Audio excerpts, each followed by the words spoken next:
Hello students, আমি Sayantan sir. আমি আজকে তোমাদের এসওই যেই চ্যানেলে ফ্রিকশনের ক্লাস নিয়ে এসেছি। এর আগে আমরা ভেক্টর, মোশন এবং নিউটনস ল এই তিনটে জিনিস আমরা শেষ করেছি। যদি কারো এই তিনটে ভিডিও এখনো দেখা না হয়ে থাকে, আমি রেকমেন্ড করব অন্তত পক্ষে ভেক্টর এবং নিউটনস লটা দেখার পর ফ্রিকশনের কনসেপ্টে আসাটা বোধহয় ভালো হবে।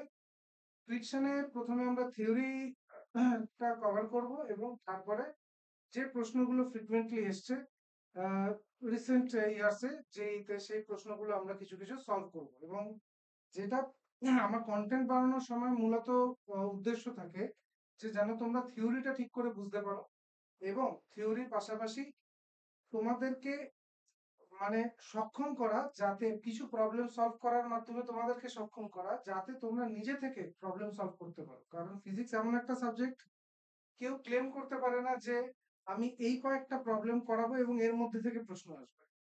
ওকে, তো আমরা আপাতত নিউটনস ল এবং আজকে ফ্রিকশনে যে প্রবলেমগুলো করলাম বা করব, তারপরে আমরা এইটা একটা ক্রস চেক করব যে আমরা প্রিভিয়াস ইয়ারের প্রবলেম এই কনসেপ্টের উপর বেস করে সলভ করতে পারছি, নাকি প্রিভিয়াস ইয়ারের কোয়েশ্চেনগুলো তার চেয়ে অনেক বেশি কঠিন ছিল। আমি কমেন্ট বক্সে এর আগেও কিছু কমেন্ট দেখলাম, এর লাস্ট ভিডিওতেও কমেন্ট দেখলাম যে এটা জেই লেভেল নয়, হেন তেন। তো সেই জন্য ভাবলাম যে জেই প্রশ্নগুলোই একবার যদি আমরা দেখে নিই যে 2025, 24, 23-এ কি ধরনের প্রশ্ন এসছে এবং সেইগুলো এই কনসেপ্টের উপর বেস করে সলভ করা যাচ্ছে কিনা। যদিও আমার কাছে একটা জিনিস ক্লিয়ার নয় যে আমি জেই থেকে আরো ডিফিকাল্ট পড়াচ্ছি নাকি জেই থেকে আরো সহজ পড়াচ্ছি বলে অভিযোগটা এক্স্যাক্টলি আমি বুঝতে পারিনি, কিন্তু যেটা বলা হয়েছে একটা কমেন্টে দেখলাম যে এটা জেই লেভেল নয়, এবং বলছে 2025-এ যে ছেলেটি বলছে বলছে আমি 2025-এ জেই ক্র্যাক করেছি এবং এনআইটি তে পড়ি। তো আমি জানি না যে আমার ভিডিও তাহলে সে কেন দেখছে, ইঞ্জিনিয়ারিং এও আমার ভিডিও দরকার লাগে কিনা। আহ, ঠিক আছে, তো চলো শুরু করা যাক। এই ফ্রিকশনাল ফোর্স কি করে বুঝবো যে ফ্রিকশনাল ফোর্স এক্সিস্ট করে বা জিনিসটা কি, দেখা যাক।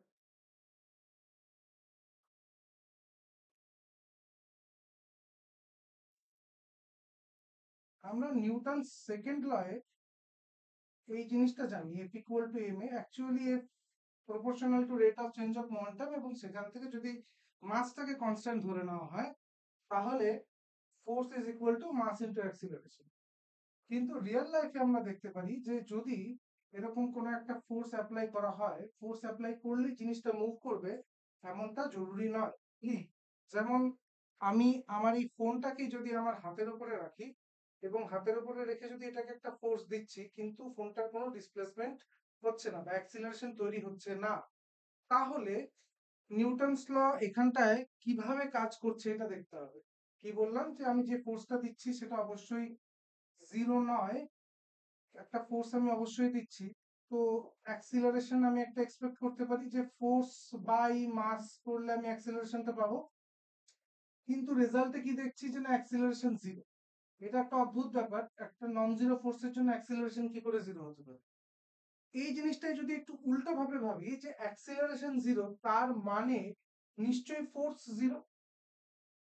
এখানটায় একটু ইনকমপ্লিট লেখাটা হলো, এখানটায় লেখা উচিত নেট ফোর্স জিরো। অ্যাক্সিলারেশন যদি জিরো হয় তার মানে এটা বলা যাবে না যে তার উপর কোনো ফোর্সই কাজ করছে না, তার উপর নেট ফোর্স জিরো। ওকে, যেটা আমরা ইকুইলিব্রিয়ামের কনসেপ্টে আগের ভিডিওতেই আমরা যে কনসেপ্টটা শিখলাম, যে যদি ভেলোসিটি কনস্ট্যান্ট থাকে বা জিরো হয়, মানে অ্যাক্সিলারেশন না থাকে, তার মানে নেট ফোর্স জিরো। তো নেট ফোর্স যদি জিরো হয় তার মানে এখানে কোনো একটা ফোর্স আছে, যে ফোর্সটা কিনা আমার এই অ্যাপ্লাইড ফোর্সকে ক্যান্সেল আউট করছে। তো সেটা তখনই সম্ভব যদি এই ফোর্সটা উল্টো দিক থেকে কাজ করে এবং এই ফোর্সটার ভ্যালু সেম হয়। তো এর নাম দেওয়া হচ্ছে ফ্রিকশনাল ফোর্স। এই ফ্রিকশনাল ফোর্সের কারণ কি, এর নেচার কি, এইটা আমরা ধীরে ধীরে বুঝতে পারবো। তো দেখা যাক। আহ এবার এই ফোর্সটাকে যদি ধীরে ধীরে বাড়ানো হয়, তাহলে একটা সময় দেখবো একটা সার্টেন লিমিটের পরে ফ্রিকশনাল ফোর্স এই ফোর্সটাকে ক্যান্সেল আউট করতে, মানে সাফিসিয়েন্ট হবে না। যেমন আমি যদি এখানটায় লিখি যে অ্যাপ্লাইড ফোর্স, এখানটায় লিখি ফ্রিকশনাল ফোর্স, তো ধরা যাক আমি প্রথম 1 নিউটন ফোর্স দিচ্ছি, তাতে কোনো রকম অ্যাক্সিলারেশন পাওয়া যাচ্ছে না। ওকে, তার মানে net force zero. Net force zero হওয়ার জন্য আমার এই অ্যাপ্লাইড ফোর্সটাকে 1 নিউটনের ফ্রিকশনাল ফোর্সই ক্যান্সেল আউট করতে পারবে। আমি 1 নিউটনের জায়গায় যদি 2 নিউটন ফোর্স অ্যাপ্লাই করি, তাহলেও দেখা যাচ্ছে যে অ্যাক্সিলারেশন আমি পাচ্ছি না। তার মানে এখন ফ্রিকশনাল ফোর্সটা 2 নিউটন হয়েছে। তারপর 3 নিউটন করলাম, তাতেও অ্যাক্সিলারেশন পাচ্ছি না, দেখা গেল এটা 3 নিউটন হয়েছে। অ্যাক্সিলারেশন পাচ্ছি না তার মানে কি? যতক্ষণ তুমি অ্যাক্সিলারেশন পাচ্ছ না, তার মানে net force zero. Net force zero হওয়ার অর্থ যে অ্যাপ্লাইড ফোর্সটাকে আমার ফ্রিকশনাল ফোর্স সম্পূর্ণভাবে ক্যান্সেল আউট করছে। এবার দেখা যাক যে যদি 4 নিউটন করছি, তখন দেখছি যে একটা অ্যাক্সিলারেশন হয়তো গিয়ে পাওয়া যাচ্ছে। অ্যাক্সিলারেশন ইজ নন। তার মানে ফ্রিকশনাল ফোর্স নিজের ভ্যালুটাকে বাড়াতে পারে এবং একটা তার বাড়ানোর একটা লিমিট আছে। এটাকে পরবর্তীতে আমরা লিমিটিং ফ্রিকশন বলে জানবো। ঠিক আছে? তো এখান থেকে একটা নেচার বোঝা যাচ্ছে যে ফ্রিকশনাল ফোর্স নিজের যে ম্যাগনিটিউড, সেটাকে প্রয়োজন মতন বাড়াতে পারে। তো এই একটা পয়েন্ট আমরা লিখে রাখি, frictional force can increase or decrease its magnitude.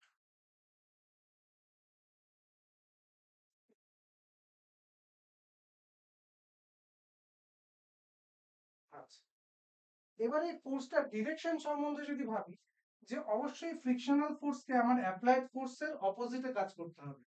কেন? কারণ অবজেক্টটার নেট অ্যাক্সিলারেশন জিরো হচ্ছে, নেট ফোর্স জিরো হচ্ছে। এবার এই অ্যাপ্লাইড ফোর্স যদি আমি উল্টো দিক থেকে লাগাতাম, মানে আমি দেখছি যে আমি যদি স্ক্রিনের দিকে দাঁড়াই, তাহলে আমি বাঁ দিক থেকে ডান দিকে দেখতে পাচ্ছি, বাঁ দিক থেকে ডান দিকে দেখতে পাচ্ছি যে অ্যাপ্লাইড ফোর্সটা কাজ করছে। তার মানে ডান দিক থেকে বাঁ দিকে ফ্রিকশনাল ফোর্স কাজ করবে। আমি ভাবলাম যে না, আচ্ছা এর বোধহয় ডিরেকশনটা ডান দিক থেকে বাঁ দিকে, তাহলে আমি অ্যাপ্লাইড ফোর্সটা এদিকে দিয়ে দেখি যে আমাকে সাপোর্ট করে কি না। আমি আবার এই জিনিসটাই দেখতে পাবো যে অ্যাপ্লাইড ফোর্সকে ফ্রিকশনাল ফোর্স অপোজ করছে। তার মানে যখন ফ্রিকশনাল ফোর্স নিজের ডিরেকশনটা বদলে নিল, সরি, অ্যাপ্লাইড ফোর্স যখন নিজের ডিরেকশনটা বদলে নিল, ফ্রিকশনাল ফোর্সও কিন্তু নিজের ডিরেকশনটা বদলে নিচ্ছে। কেমন? তাহলে frictional force can change it's direction.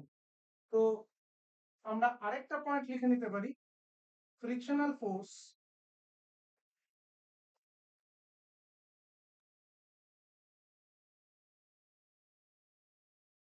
Can change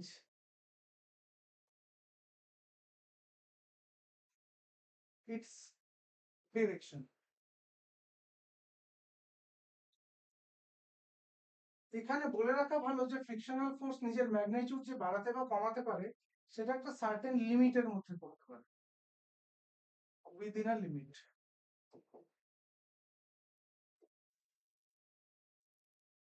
তো ফ্রিকশনাল ফোর্স এমন একটা ফোর্স যে নিজের ম্যাগনিটিউড এবং ডিরেকশন এই দুটোকে প্রয়োজন মতো চেঞ্জ করতে পারে। এবার প্রয়োজনটা কি, সেটা আমরা আস্তে আস্তে জানবো। তো যেহেতু ম্যাগনিটিউড এবং ডিরেকশন দুটোই চেঞ্জ করতে পারে, তো ফ্রিকশনাল ফোর্সকে বলা হয় self adjusting force. Frictional force is a self adjusting force. Self adjusting force. কেমন? তো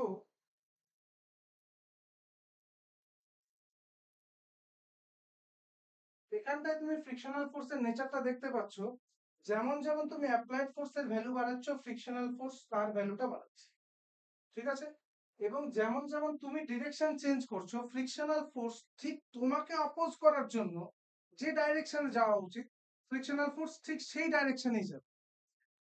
এটা আমার ঠিক ইউটিউবের যারা আমার ভিডিওতে কমেন্ট করে এদের নেচারটা ঠিক অনেকটা একই রকম। আমার এদের ফ্রিকশনের সাথে খুব সিমিলার বলে মনে হয়। যে প্রথমে বলা হলো না যে এই তো প্রশ্ন এরকম হয়ই না, এরকম তো প্রথম ভিডিওতেই বলা হলো। তারপরে ডিফিকাল্টি লেভেল যেমন যেমন বাড়তে থাকলো, তারপর আবার বলা হলো না এটা যেই প্রশ্ন না, এটা তো আরো কঠিন প্রশ্ন। তো গোটা ভারতবর্ষে এইচ.সি. ভার্মা, ডি.সি. পান্ডে এই দুটো বই মোটামুটি ভাবে করানো, এবং তোমাদের যে প্রবলেম গুলো লাস্ট ভিডিওতে গুলোতে করানো হয়েছে সবগুলো কিন্তু বেশিরভাগ এইচ.সি. ভার্মা বা ডি.সি. পান্ডে থেকে সিলেক্টিভ কিছু প্রবলেম করানো হয়েছে, এবং তার মধ্যে দু একটা হয়তো আমার নিজের আহ চিন্তা ভাবনা করা কোনো প্রবলেম ছিল। এর বাইরে লাস্ট ভিডিওতে হয়তো দু একটা ইরোডোস থেকে প্রবলেম করিয়েছিলাম, কারণ আমরা কমিট করেছিলাম যে আমরা যেই অ্যাডভান্সের লেভেলটাও খানিকটা টাচ করব। তো আমি জানি না যে ডিফিকাল্টি লেভেল নিয়ে কার কি সমস্যা হচ্ছে, কিন্তু মূল বলার ব্যাপার এটাই যে এদের নেচারটা অনেকটা ঠিক ফ্রিকশনাল ফোর্সের মতন। আমি যখন যেদিকে যাব তার উল্টো দিক থেকে অপোজ করতে হবে, এবং আমি আমার ম্যাগনিটিউডটা যত বাড়াবো এই অপোজিশনটা বাড়তে থাকবে। কিন্তু মজার ব্যাপারটা কি, যে এদের একটা লিমিট আছে, এই লিমিটটার পরে আর এরা বাড়াবাড়ি করতে পারে। তো দেখো, যদি অ্যাপ্লাইড ফোর্সের সাথে ফ্রিকশনাল ফোর্সের একটা গ্রাফিক্যাল রিপ্রেজেন্টেশন ভাবি, তো আমি এই দিকটায় ফ্রিকশনাল ফোর্সকে নিচ্ছি অ্যালং ওয়াই অ্যাক্সিস, এবং এক্স অ্যাক্সিস বরাবর আমি অ্যাপ্লাইড ফোর্সটাকে নিচ্ছি। তো যদি এই ডেটাটাকেই দেখি যে একটা লিমিট পর্যন্ত ফ্রিকশনাল ফোর্স আর অ্যাপ্লাইড ফোর্স এরা দুজন সমান, এবং এই জায়গাটায় কোনো রকম অ্যাক্সিলারেশন পাওয়া যাচ্ছে না, তাহলে এই জায়গাটায় যদি অ্যাক্সিলারেশন না থাকে তাহলে একটা রেস্টে থাকা অবজেক্ট দাঁড়িয়েই থাকবে, রেস্টেই থাকবে। তার মানে এই জায়গাটাকে স্ট্যাটিক ফ্রিকশন বলা হয়। তার মানে এই ফ্রিকশনটা অবজেক্টটাকে দাঁড় করিয়ে রাখার জন্য যথেষ্ট। তো যেমন যেমন অ্যাপ্লাইড ফোর্সের ভ্যালু বাড়তে থাকবে তেমন তেমন ফ্রিকশনাল ফোর্সের ভ্যালু বাড়তে থাকবে, এবং এর যে কোনো জায়গায় যে কোনো পয়েন্টে এক্স কোঅর্ডিনেট আর ওয়াই কোঅর্ডিনেটের ম্যাগনিটিউডটা সেম। তার মানে এই অ্যাঙ্গেলটা নিশ্চয়ই 45 ডিগ্রি হবে। কেন সেম হবে? কারণ অবজেক্টটা যেহেতু দাঁড়িয়ে আছে, তার মানে অ্যাপ্লাইড ফোর্স আর ফ্রিকশনাল ফোর্স সমান। এরপরে ফ্রিকশনাল ফোর্স নিজের ভ্যালুটাকে আর বাড়াতে পারে না, এই পয়েন্টটাকে আমরা বলি লিমিটিং ফ্রিকশন। Limiting friction. আর এই অরিজিন থেকে লিমিটিং ফ্রিকশন পর্যন্ত এইটুকুন রিজিয়নে the frictional force is sufficient to stop the object. Okay, অবজেক্টটাকে দাঁড় করিয়ে রাখার জন্য যথেষ্ট। তো এই জায়গাটাকে বলা হয় স্ট্যাটিক ফ্রিকশন।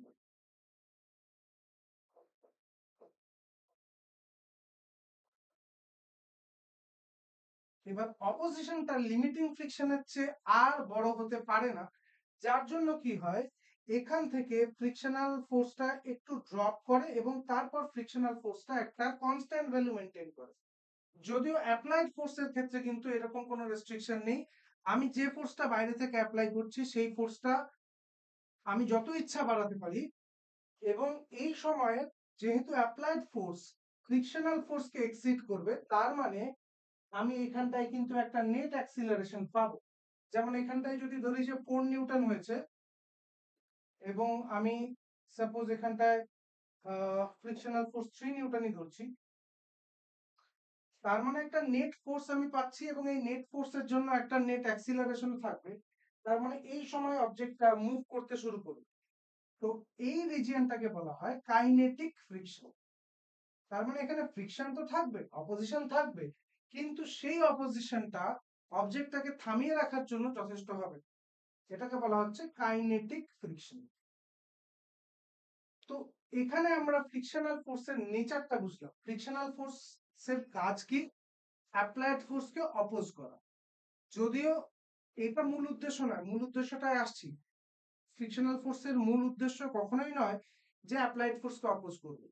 যেমন ওই যে বললাম, আমার ইউটিউবে যারা কমেন্ট করেন তাদের কিন্তু মোটেই এটা উদ্দেশ্য নয় যে তারা আমাকে খুব ঘৃণা করেন, বা আমাকে বা এসওই বাংলাকে খুব ঘৃণা করে, বা আমাকে অপোজ করবে, এটা তাদের মূল উদ্দেশ্য নয়। উদ্দেশ্যটা কি বলছি। তো এইখানটায় এই কাইনেটিক ফ্রিকশনের জায়গাটায় দেখতে পাচ্ছি যে অপোজিশনটা সাফিসিয়েন্ট নয়। এবার অ্যাপ্লাইড ফোর্সকে ফ্রিকশনাল ফোর্স অপোজ করছে up to a certain limit, তাই জন্য এটাকে আমরা সেলফ অ্যাডজাস্টিং ফোর্স বলছি, এবং এই ফোর্সটা ইচ্ছা মতো নিজের ডিরেকশন চেঞ্জ করতে পারে to oppose the applied force. এবার এই অপোজিশনের কারণটা এইটা বুঝতে হবে যে কেন অ্যাপ্লাইড ফোর্সকে অপোজ করে। এই অ্যাপ্লাইড ফোর্সের মূল অপোজিশনের মূল কারণ হচ্ছে ফ্রিকশনাল ফোর্সের ফ্রিকশন কখন জেনারেটেড হয়, যখন দুটো সারফেসের মধ্যে একটা রিলেটিভ মোশন তৈরি হয়। তার মানে ধরো এই একটা সারফেস, তার মলিকিউল গুলো ড্র করলাম, আর এই আরেকটা সারফেস, তার মলিকিউল গুলো আমি ব্লু ইঙ্ক দিয়ে ড্র করছি। এবার এদের মধ্যে একটা টেন্ডেন্সি থাকবে যে এদের মধ্যে একটা ইন্টারমলিকুলার ফোর্স অফ অ্যাট্রাকশন বা আন্তঃআণবিক বল কাজ করবে, যার জন্য একটা সারফেস আরেকটা সারফেসকে হোল্ড করে রাখার চেষ্টা করবে। এবার যখনই একটা সারফেস আরেকটা সারফেসের উপর দিয়ে মুভ করার চেষ্টা করবে, এই হোল্ড করার টেন্ডেন্সিটা বাড়ে। ওকে, তো অ্যাপারেন্টলি কিন্তু ফ্রিকশনাল ফোর্সের এই নেচারটা দেখলে মনে হবে যে ফ্রিকশনাল ফোর্স ভিলেন, যে আমি যাই কাজ করতে যাচ্ছি ফ্রিকশনাল ফোর্স আমাকে অপোজ করছে, আমি যেদিক থেকে ফোর্স অ্যাপ্লাই করি ফ্রিকশনাল ফোর্স তার উল্টো দিকে কাজ করে। কিন্তু যদি আসল কারণটা দেখতে পারি, তাহলে দেখতে পারবো যে ফ্রিকশনাল ফোর্স কিন্তু মোশনকে বাধা দেয় না। ফ্রিকশনাল ফোর্স মানে অ্যাপ্লাইড ফোর্সকে অপোজ করবে এমনটাও নয়। ফ্রিকশনাল ফোর্সের মূল উদ্দেশ্য হচ্ছে রিলেটিভ মোশনকে অপোজ করা। এই জিনিসটা আরেকটু ডিটেলে বোঝা যাক। ধরো আমি আমার এই ফোনটার উপরে এই রিমোটটাকে রাখলাম, আশা করি সবাই দেখতে পাচ্ছ। তো আমি এই ফোনটাকে যদি মুভ করাই, ফোনটাকে ধরে আছে, আমি রিমোটটাকে ধরে নিই, ফোনটাকে যদি মুভ করাই, সরি, আমি ফোনটাকে যদি মুভ করাচ্ছি এইভাবে, রিমোটটাকে আমি ধরে নিই, কিন্তু ফোনের সাথে সাথে রিমোটটাও মুভ করছে। তো যারা মনে করে যে ফ্রিকশনাল ফোর্স শুধু মোশনকে অপোজ করে, তাদের তাদের জন্য দেখো এই কনসেপ্টটা বলছি। এখানটায় এই রিমোটটার মোশনের পিছনেই ফ্রিকশন আছে, কারণ ফ্রিকশন মোশনকে অপোজ করে না, রিলেটিভ মোশনকে অপোজ করে।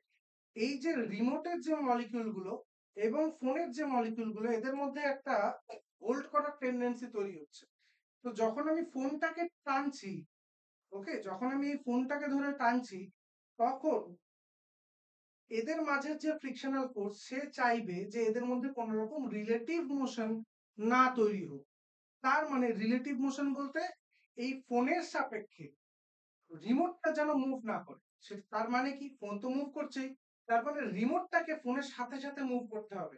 তাহলে এখানটায় ফ্রিকশনাল ফোর্স মোশনের জন্য মোশন প্রোভাইড করছে। ঠিক আছে, এবার এখানেই যদি আমি দেখি যে আমি যদি এই ফোনটাকে খুব তাড়াতাড়ি মানে মুভ করাই, তাহলে ফ্রিকশনাল ফোর্স হয়তো সাফিসিয়েন্ট হবে না অতটা অ্যাক্সিলারেশন প্রোভাইড করার জন্য, এরকম হয়ে যাবে ব্যাপার। ঠিক আছে, এইটা একটু প্রবলেম সলভ করে জিনিসটা একটু বোঝা যাবে। ধরা যাক আমার কাছে এরকম একটা সারফেস আছে, এই সারফেসটা ফ্রিকশনলেস, এখানে কোনো ফ্রিকশন কাজ করে না, আর এর উপরে আরেকটা অবজেক্ট আছে। এবার আমি একে একটা ফোর্স দিচ্ছি এফ, এটার মাস, ফোর্সটা ধরে নিচ্ছি আমি 10 নিউটন, আর এই অবজেক্টটার মাস আমি ধরে নিচ্ছি 5 কেজি। ওকে, ওপরে যে ব্লকটা আছে এর মাস ধরে নিচ্ছি আমি 2 কেজি। তো আমি এখানটায় ফ্রিকশনাল ফোর্সের যে ম্যাক্সিমাম ভ্যালু, ফ্রিকশনাল ফোর্সের লিমিটিং ভ্যালু বা ম্যাক্সিমাম ভ্যালু আমি এটা ধরে নিচ্ছি 6 নিউটন। ওকে, তাহলে এরা একসাথে মুভ করবে কি করবে না, এই জিনিসটা একটু দেখা যাক। ফ্রিকশনাল ফোর্স কি করে বের করতে হয় আমরা পরে আসছি, আমি আপাতত এই অঙ্কটার জন্য ফ্রিকশনাল ফোর্সের ম্যাক্সিমাম ভ্যালু প্রোভাইড করলাম। তাহলে এইখান থেকে এই 5 কেজি ব্লকের অ্যাক্সিলারেশন কত হবে, খুব সহজে বের করা যাচ্ছে। 10/5, 10/5 কত, 2 মিটার পার সেকেন্ড স্কোয়ার। তো এই 2 মিটার পার সেকেন্ড স্কোয়ার হচ্ছে অ্যাক্সিলারেশন এই নিচের ব্লকটা। তো ওপরের ব্লকটা যদি নিচের ব্লকটার সাথে সাথেই মুভ করতে চায়, তাহলে একেও সেম অ্যাক্সিলারেশন নিয়ে মুভ করতে হবে, 2 মিটার পার সেকেন্ড স্কোয়ার।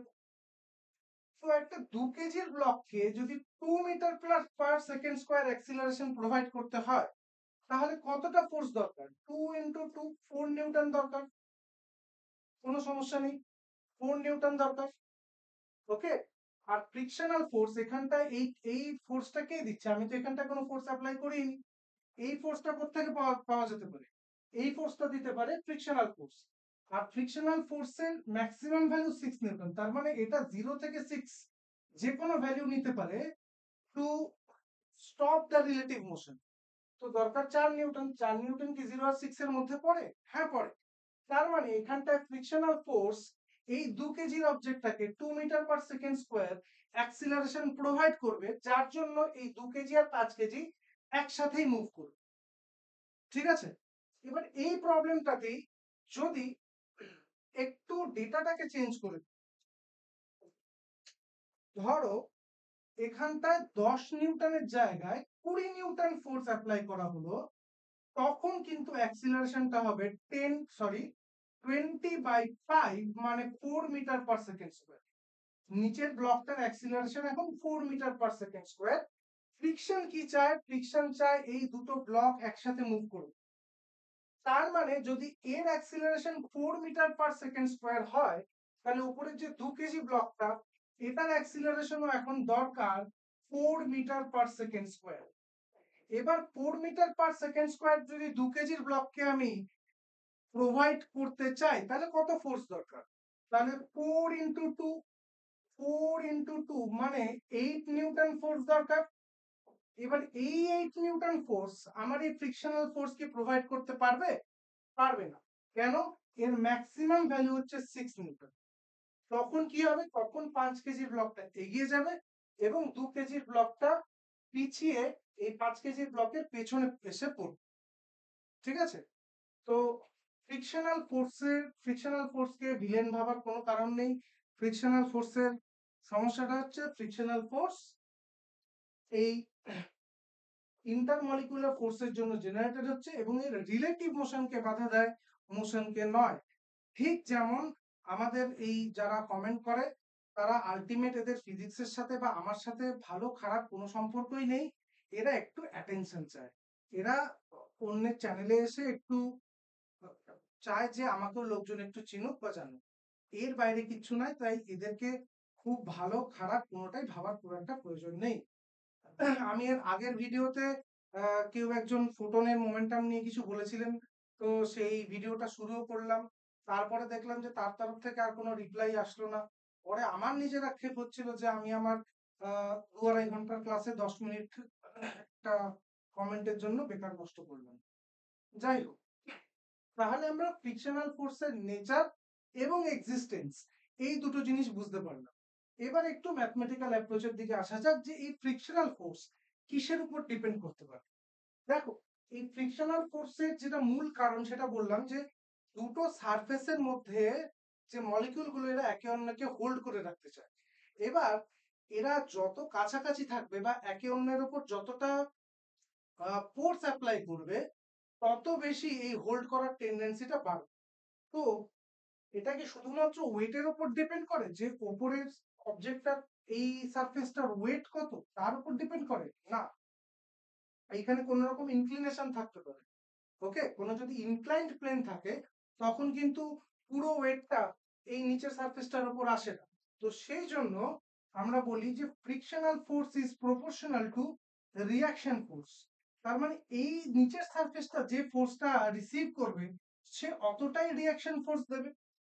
তাহলে যদি এমজি না হয় এমজি সাইন থিটা বা এমজি কস থিটা হয়, তাহলে সেই এমজি কস থিটাই রিঅ্যাকশন ফোর্স হিসেবে পাওয়া যাবে। তো ফ্রিকশনাল ফোর্স রিঅ্যাকশন ফোর্স যত বেশি হবে ফ্রিকশনাল ফোর্স তত বাড়তে থাকবে। এবার এই frictional force is equal to some constant mu into reaction force R. এবার এই মিউটা দু রকমের হতে পারে। একটা হতে পারে মিউ স্ট্যাটিক, আরেকটা হতে পারে মিউ কাইনেটিক। এই মিউ কাইনেটিকের ভ্যালুটা মিউ স্ট্যাটিকের থেকে খানিকটা হলেও কম। মিউ স্ট্যাটিকের যে ভ্যালু, ধরো যদি আমরা বলি যে কোনো একটা সারফেসে মিউ স্ট্যাটিকের ভ্যালু হচ্ছে 0.5, তাহলে হয়তো দেখা যাবে মিউ কাইনেটিকের ভ্যালুটা আসছে 0.4। এবার এখানে ফ্রিকশনাল ফোর্স কিভাবে ভ্যারি করতে পারে একটু দেখে নিই। যদি একটা প্লেন সারফেস থাকে, এর উপর ধরলাম একটা 5 কেজির অবজেক্ট আছে এবং এর উপরে বাইরে থেকে একটা ফোর্স অ্যাপ্লাই করা হচ্ছে 20 নিউটন।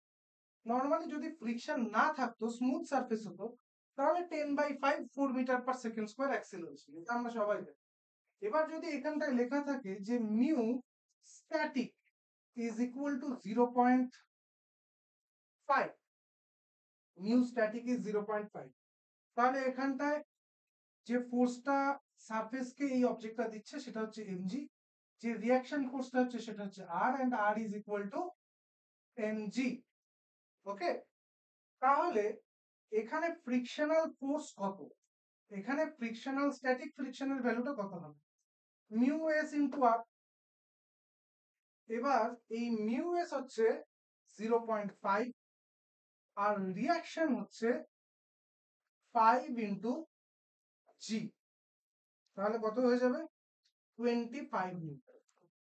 এক প্রশ্ন হচ্ছে আমি 20 নিউটনের ফোর্স দিয়েছি আর ফ্রিকশনাল ফোর্স হচ্ছে 25 নিউটন, ফ্রিকশনাল ফোর্স হচ্ছে 25 নিউটন, তাহলে কি অবজেক্টটা উল্টো দিকে যাবে? কখনোই যাবে না। কেন? কারণ আমরা যদি এর আগের কনসেপ্টের কথা ভাবি, ফ্রিকশনাল ফোর্সের উদ্দেশ্য কি ছিল? ফ্রিকশনাল ফোর্সের উদ্দেশ্য ছিল রিলেটিভ মোশনকে অপোজ করা। যদি এখানটায় ফ্রিকশনাল ফোর্স 25 নিউটন হয়, তাহলে দেখো একটা নেট ফোর্স আমরা বাঁ দিকে পাচ্ছি, যেটা 5 নিউটন হবে, 20 আর এদিক থেকে 25, 5 নিউটনের একটা ওইদিকে নেট ফোর্স পাওয়া যাচ্ছে। তার মানে এই 5 নিউটনের জন্য এর একটা ওইদিকে অ্যাক্সিলারেশন হবে। এই অ্যাক্সিলারেশনটার কারণ কি? এই অ্যাক্সিলারেশনটার কারণ ফ্রিকশন। ওকে, তো ফ্রিকশন চায় যাতে রিলেটিভ মোশন না হোক, আর এখানটায় রিলেটিভ মোশন নিজেই প্রডিউস করছে, এটা হতে পারে। তাহলে এই 25 নিউটনের মানে কি? এই 25 নিউটনের মানে হচ্ছে ফ্রিকশনাল ফোর্সের maximum value 25 Newton. Frictional force 0 থেকে 25 নিউটন যে কোনো ভ্যালু অ্যাটেইন করতে পারে। ওকে, যখন এই ফোর্সটা অ্যাপ্লাই করা হয়নি তখন অ্যাপ্লাইড ফোর্স হচ্ছে 0, তাহলে ফ্রিকশনাল ফোর্সও 0ই হবে, ফ্রিকশনাল ফোর্স তখন কাজ করছে না, তার মানে নেট ফোর্স 0। আর নেট ফোর্স যদি 0 হয় তাহলে অবজেক্ট মুভ করবে না। এবার যখন আমি এখানে 1 নিউটন 2 নিউটন 3 নিউটন করতে থাকবো, এখানেও ফ্রিকশনাল ফোর্স 1 2 3 এই ভ্যালুটা অ্যাটেন্ড করবে, তাহলে আবার নেট ফোর্স 0, অবজেক্ট মুভ করবে। ঠিক এভাবে বাড়তে বাড়তেই কোনো একটা সিচুয়েশনে অ্যাপ্লাইড ফোর্স 20 নিউটন হয়েছে, তার মানে ফ্রিকশনাল ফোর্স কি 25 অ্যাটেন্ড করবে? না, যেমন 1 নিউটনের ক্ষেত্রে ফ্রিকশনাল ফোর্স 1 নিউটন ছিল, অ্যাপ্লাইড ফোর্স 20 নিউটন হলে ফ্রিকশনাল ফোর্স 20 নিউটন হবে। তো এইভাবে যদি বাড়তে বাড়তে এটা কখনো 25 নিউটন হয়, তখন এটাও 25 নিউটন অ্যাটেন্ড করবে, যাতে অবজেক্টটা রেস্টে থাকে এবং রিলেটিভ মোশনটাকে বন্ধ করা যায়। কিন্তু যদি এটা কখনো 26 নিউটন হয়, তখন কি ফ্রিকশনাল ফোর্স 26 নিউটন অ্যাটেন্ড করতে পারবে? পারবে না। তো 26 নিউটন অ্যাটেন্ড করতে পারবে না, কারণ ওর ম্যাক্সিমাম ভ্যালু হচ্ছে 25 নিউটন। তো ও ওর ম্যাক্সিমাম অপোজিশনটা এখানে প্রোভাইড করবে। এবার এখানে একটা বোঝার জিনিস, যে ম্যাক্সিমাম কি 25 নিউটনই প্রোভাইড করবে? না। যদি এই গ্রাফটা একটু দেখি আমরা, এই গ্রাফটা যদি দেখি, তাহলে তোমরা দেখতে পাচ্ছ স্ট্যাটিক ফ্রিকশনের যেটা ম্যাক্সিমাম ভ্যালু, কাইনেটিক ফ্রিকশনটা তার চেয়ে একটু হলেও কম। এবং এর পরের স্লাইডে আমি এখানটা দেখালামও যে এর কারণটা হচ্ছে স্ট্যাটিক ফ্রিকশন, এটা দেখা গেছে স্ট্যাটিক ফ্রিকশনের যে ভ্যালুটা, সেটা কাইনেটিক ফ্রিকশনের কোএফিসিয়েন্ট অফ কাইনেটিক ফ্রিকশনের চেয়ে খানিকটা বড় হয়। বাংলায় এটাকে বলা হয় ঘর্ষণ গুণাঙ্ক, ইংরেজিতে আমরা বলি কোএফিসিয়েন্ট অফ ফ্রিকশন। আমি সাজেস্ট করব যেন তোমরা বাংলার পাশাপাশি ইংরেজি ইংরেজি টার্মিনোলজি গুলো একটু শেখো, যাতে তোমরা ভালো বই সলভ করতে পারো।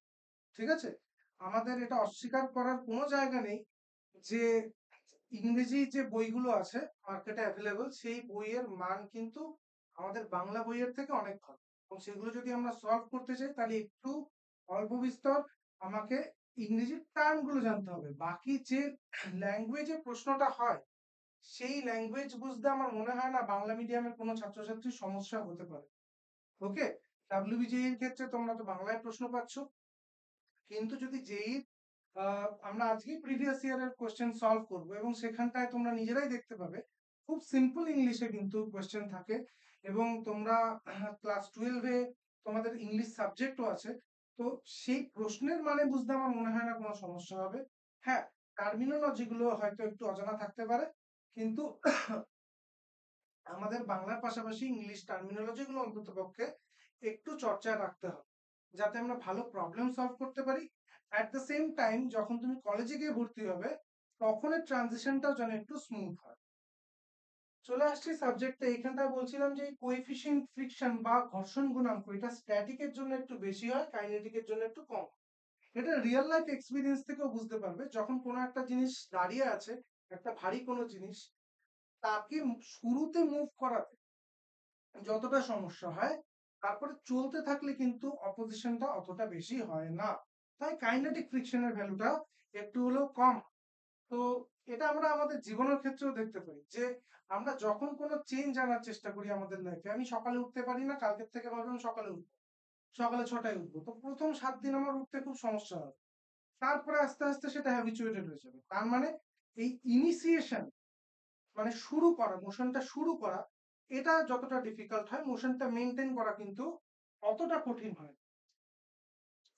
তো এখানটায় যখন অবজেক্টটা মুভ করতে শুরু করবে, 25 নিউটনের পরে কি অবজেক্টটা মুভ করতে শুরু করবে, যখন মুভ করতে শুরু করবে, তখন ফ্রিকশনাল ফোর্সের ম্যাক্সিমাম ভ্যালু আর 25 নিউটন নয়।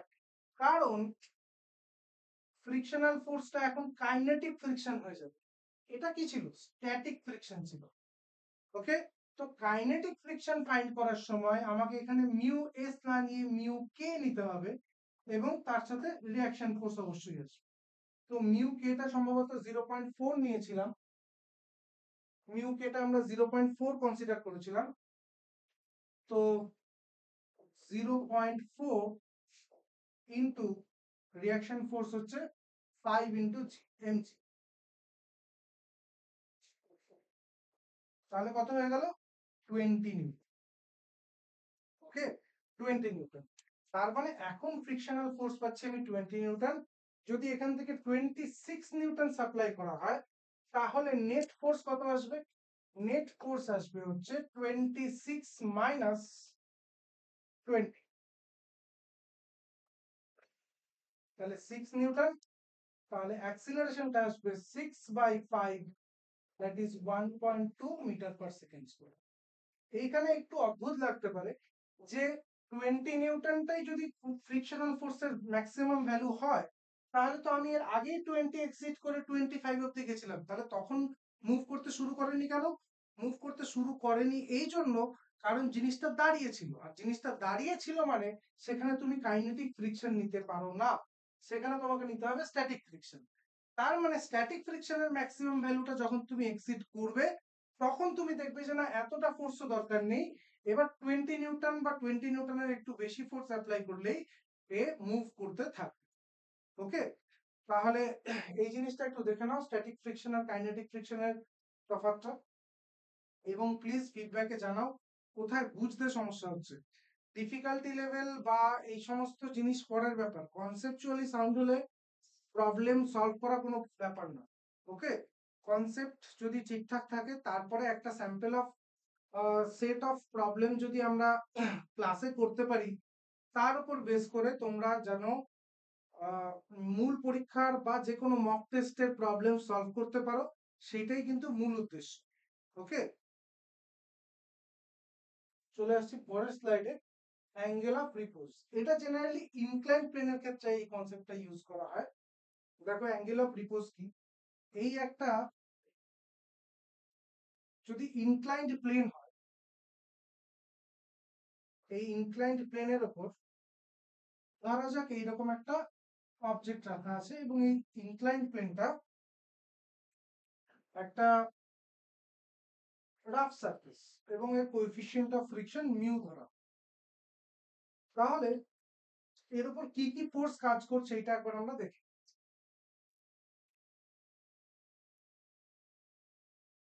নিচের দিকে অবশ্যই ওয়েট কাজ করবে।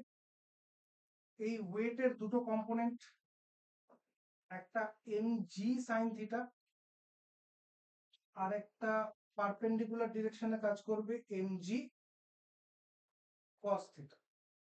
ওকে, যেহেতু সারফেসকে লম্বভাবে বা পারপেন্ডিকুলারলি এইভাবে mg cos theta force apply করছে অবজেক্টটা, তো সারফেসে ঠিক অতটাই ফোর্স অ্যাপ্লাই করবে। তো রিয়াকশন ফোর্সটা হচ্ছে mg cos থিটা। তাহলে এই সারফেসটা যেহেতু ফ্রিকশন আছে, তাই পিছন দিকে ফ্রিকশন কাজ করবে। কেন পেছন দিকে ফ্রিকশন কাজ করবে? কারণ mg sin থিটার জন্য অবজেক্টটা স্লাইড করার টেন্ডেন্সি থাকবে নিচের দিকে। যেহেতু অবজেক্টটা নিচের দিকে স্লাইড করার টেন্ডেন্সি থাকবে, ফ্রিকশনাল ফোর্স কাজ করবে ওপরে। এবার অবজেক্টটা যদি দাঁড়িয়ে থাকে, অর্থাৎ নিচে গড়িয়ে না পড়ে, তার মানে mg sin theta is equal two frictional force. mg sin theta is equal two frictional force. Frictional ফোর্সের ভ্যালু কত? ফ্রিকশনাল ফোর্সের ভ্যালু হচ্ছে মিউ এমজি cos থিটা, কারণ মিউ ইন্টু আর, আর হচ্ছে এমজি cos থিটা। এটা কি ফ্রিকশনাল ফোর্সের ভ্যালু? না, এটা ফ্রিকশনাল ফোর্সের ম্যাক্সিমাম ভ্যালু। ফ্রিকশনাল ফোর্সের ম্যাক্সিমাম ভ্যালু বলতে অ্যাকচুয়ালি কি বোঝানো হচ্ছে, এই জিনিসটা একটু বোঝো। এই ইনক্লাইন্ড প্লেনের ইনক্লিনেশনটা থিটা, এটাকে যদি ধীরে ধীরে বাড়ানো হয়, তাহলে এমজি সাইন থিটা বাড়তে থাকে, অর্থাৎ গড়িয়ে যাওয়ার টেন্ডেন্সি কমতে থাকে। এবং থিটা বাড়লে কস থিটা কমবে, ফ্রিকশনাল ফোর্স কমবে।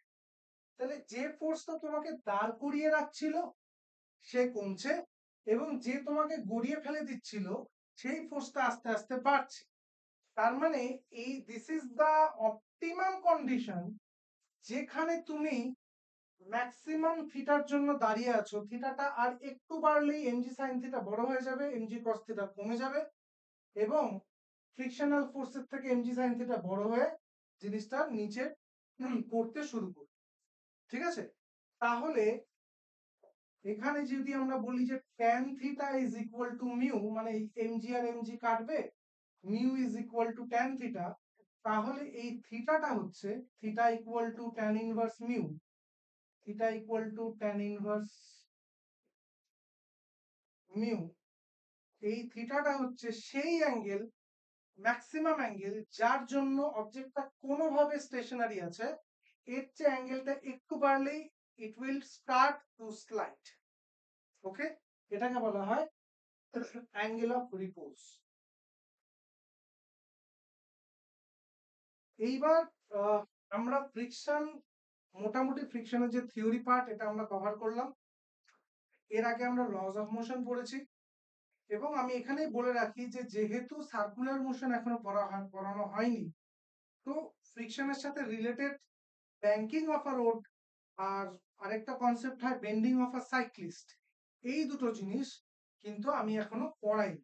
ওকে, এই বাদে ব্যাংকিং অফ রোড এবং বেন্ডিং অফ সাইক্লিস্ট, এই দুটো কনসেপ্ট বাদে লজ অফ মোশন এবং ফ্রিকশনের থিওরিটা আমরা জানবো। এইবার আমরা একবার ক্রস চেক করে নিই, যেহেতু এত কথা হচ্ছে, আমরা এই আজকের ভিডিওটা একটু ক্রস চেক করে নিই যে আমরা আমাদের নলেজের উপরে এই পিওয়াই কিউ লাস্ট 24-25, 2023-24-25-এর যেই মেন্সের প্রবলেম খুব সহজে সলভ করতে পারি কি না, আমরা এই ধরনের প্রবলেম এর আগের ভিডিওগুলোতে পড়েছি কিনা। ওকে, তো আমরা সেইটা চলো একবার ক্রস চেক করি। দেখা যাক, এই কোয়েশ্চেনটা 2024-এ এসছে, দেখতে পাচ্ছ 2024-এর এপ্রিলের ইভিনিং শিফটে এসছে। A given object takes n times the time to slide down 45-degree rough inclined plane as it takes the time to slide down an identical perfectly smooth 45-degree inclined plane. Coefficient of kinetic friction between the object and the surface of inclined plane is.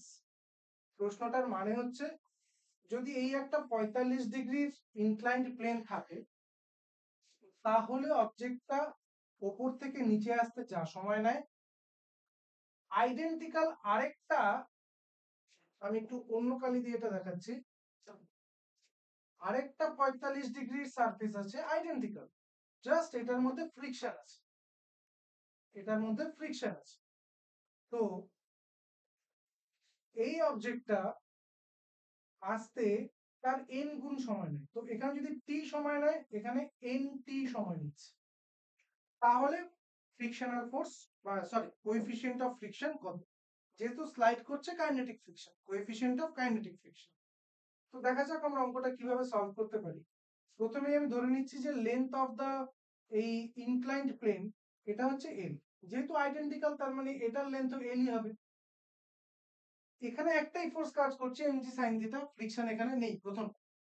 তো MG sine theta যদি force হয়, মাস দিয়ে ভাগ করে দিলে কি পাবো? Acceleration. তাহলে জি সাইন থিটা হচ্ছে অ্যাক্সিলারেশন। তাহলে ডিসপ্লেসমেন্ট হচ্ছে এল, ইউটি হচ্ছে 0 কারণ এখান থেকে রিলিজ করা হচ্ছে। তাহলে S equal to UT plus half এটি স্কোয়ার প্লাস হাফ এ কত বললাম? জি সাইন থিটা, কারণ ফোর্সটা ছিল হচ্ছে M G sine theta, mass দিয়ে ভাগ করলে অ্যাক্সিলারেশন পাবো টি স্কোয়ার। তাহলে টাইম কত লাগছে? T square is equal to 2l by g sine theta. T স্কোয়ারই থাক, আমরা যদি প্রয়োজন হয় পরে রুট করবো।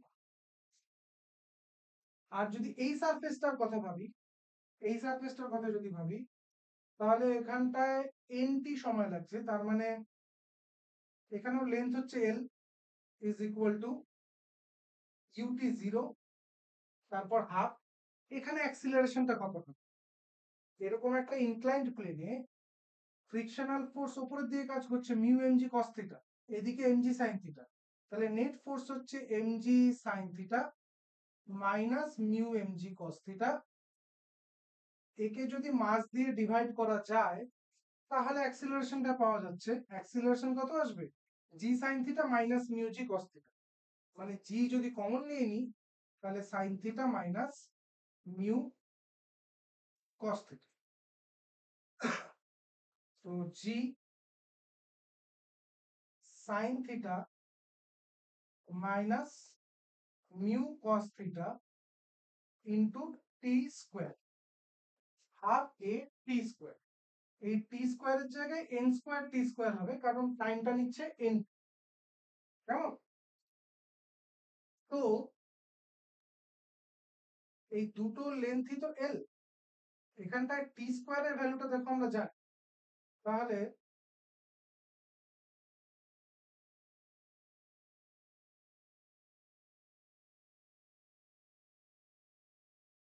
Half G sine theta T square is equal to half G sine theta minus mu cos theta into N square T square.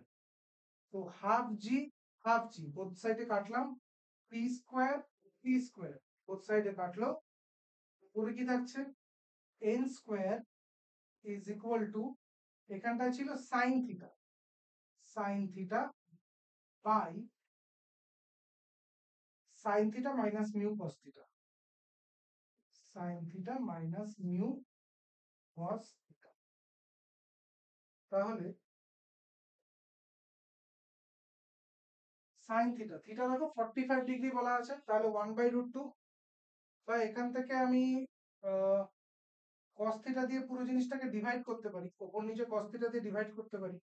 Cos theta দিয়ে divide করলে আসবে sine theta by cos theta হচ্ছে tan theta, tan 45 হচ্ছে 1 divided by sine theta by cos theta হচ্ছে tan theta, তার value হচ্ছে tan 45 হচ্ছে 1 minus mu cos theta by cos theta হচ্ছে 1। তাহলে 1 minus mu is equal to 1 by N square. তাহলে mu আসছে 1 মাইনাস 1 বাই এন স্কোয়ার। তো 1 minus 1 by N square হচ্ছে কারেক্ট আনসার। দেখো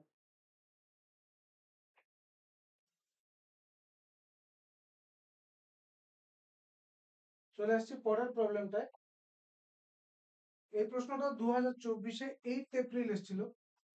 A player caught a cricket ball of mass 150 gram moving at a speed of 20 meter per second.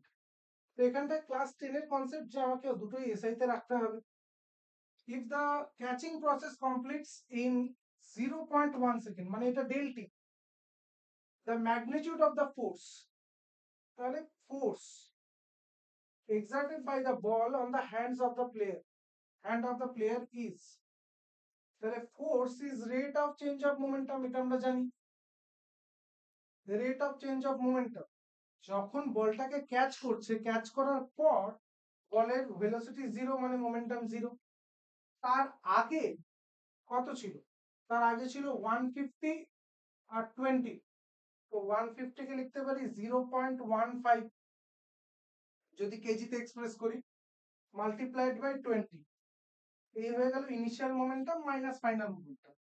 Generally final minus initial করা হয়, কিন্তু যেহেতু magnitude দরকার, ওকে, এবং আমি চেঞ্জটা নিয়ে ভাবছি, তো সেই জন্য আমি আর নেগেটিভ সাইনে গেলাম না। ডেল টি হচ্ছে 0.1,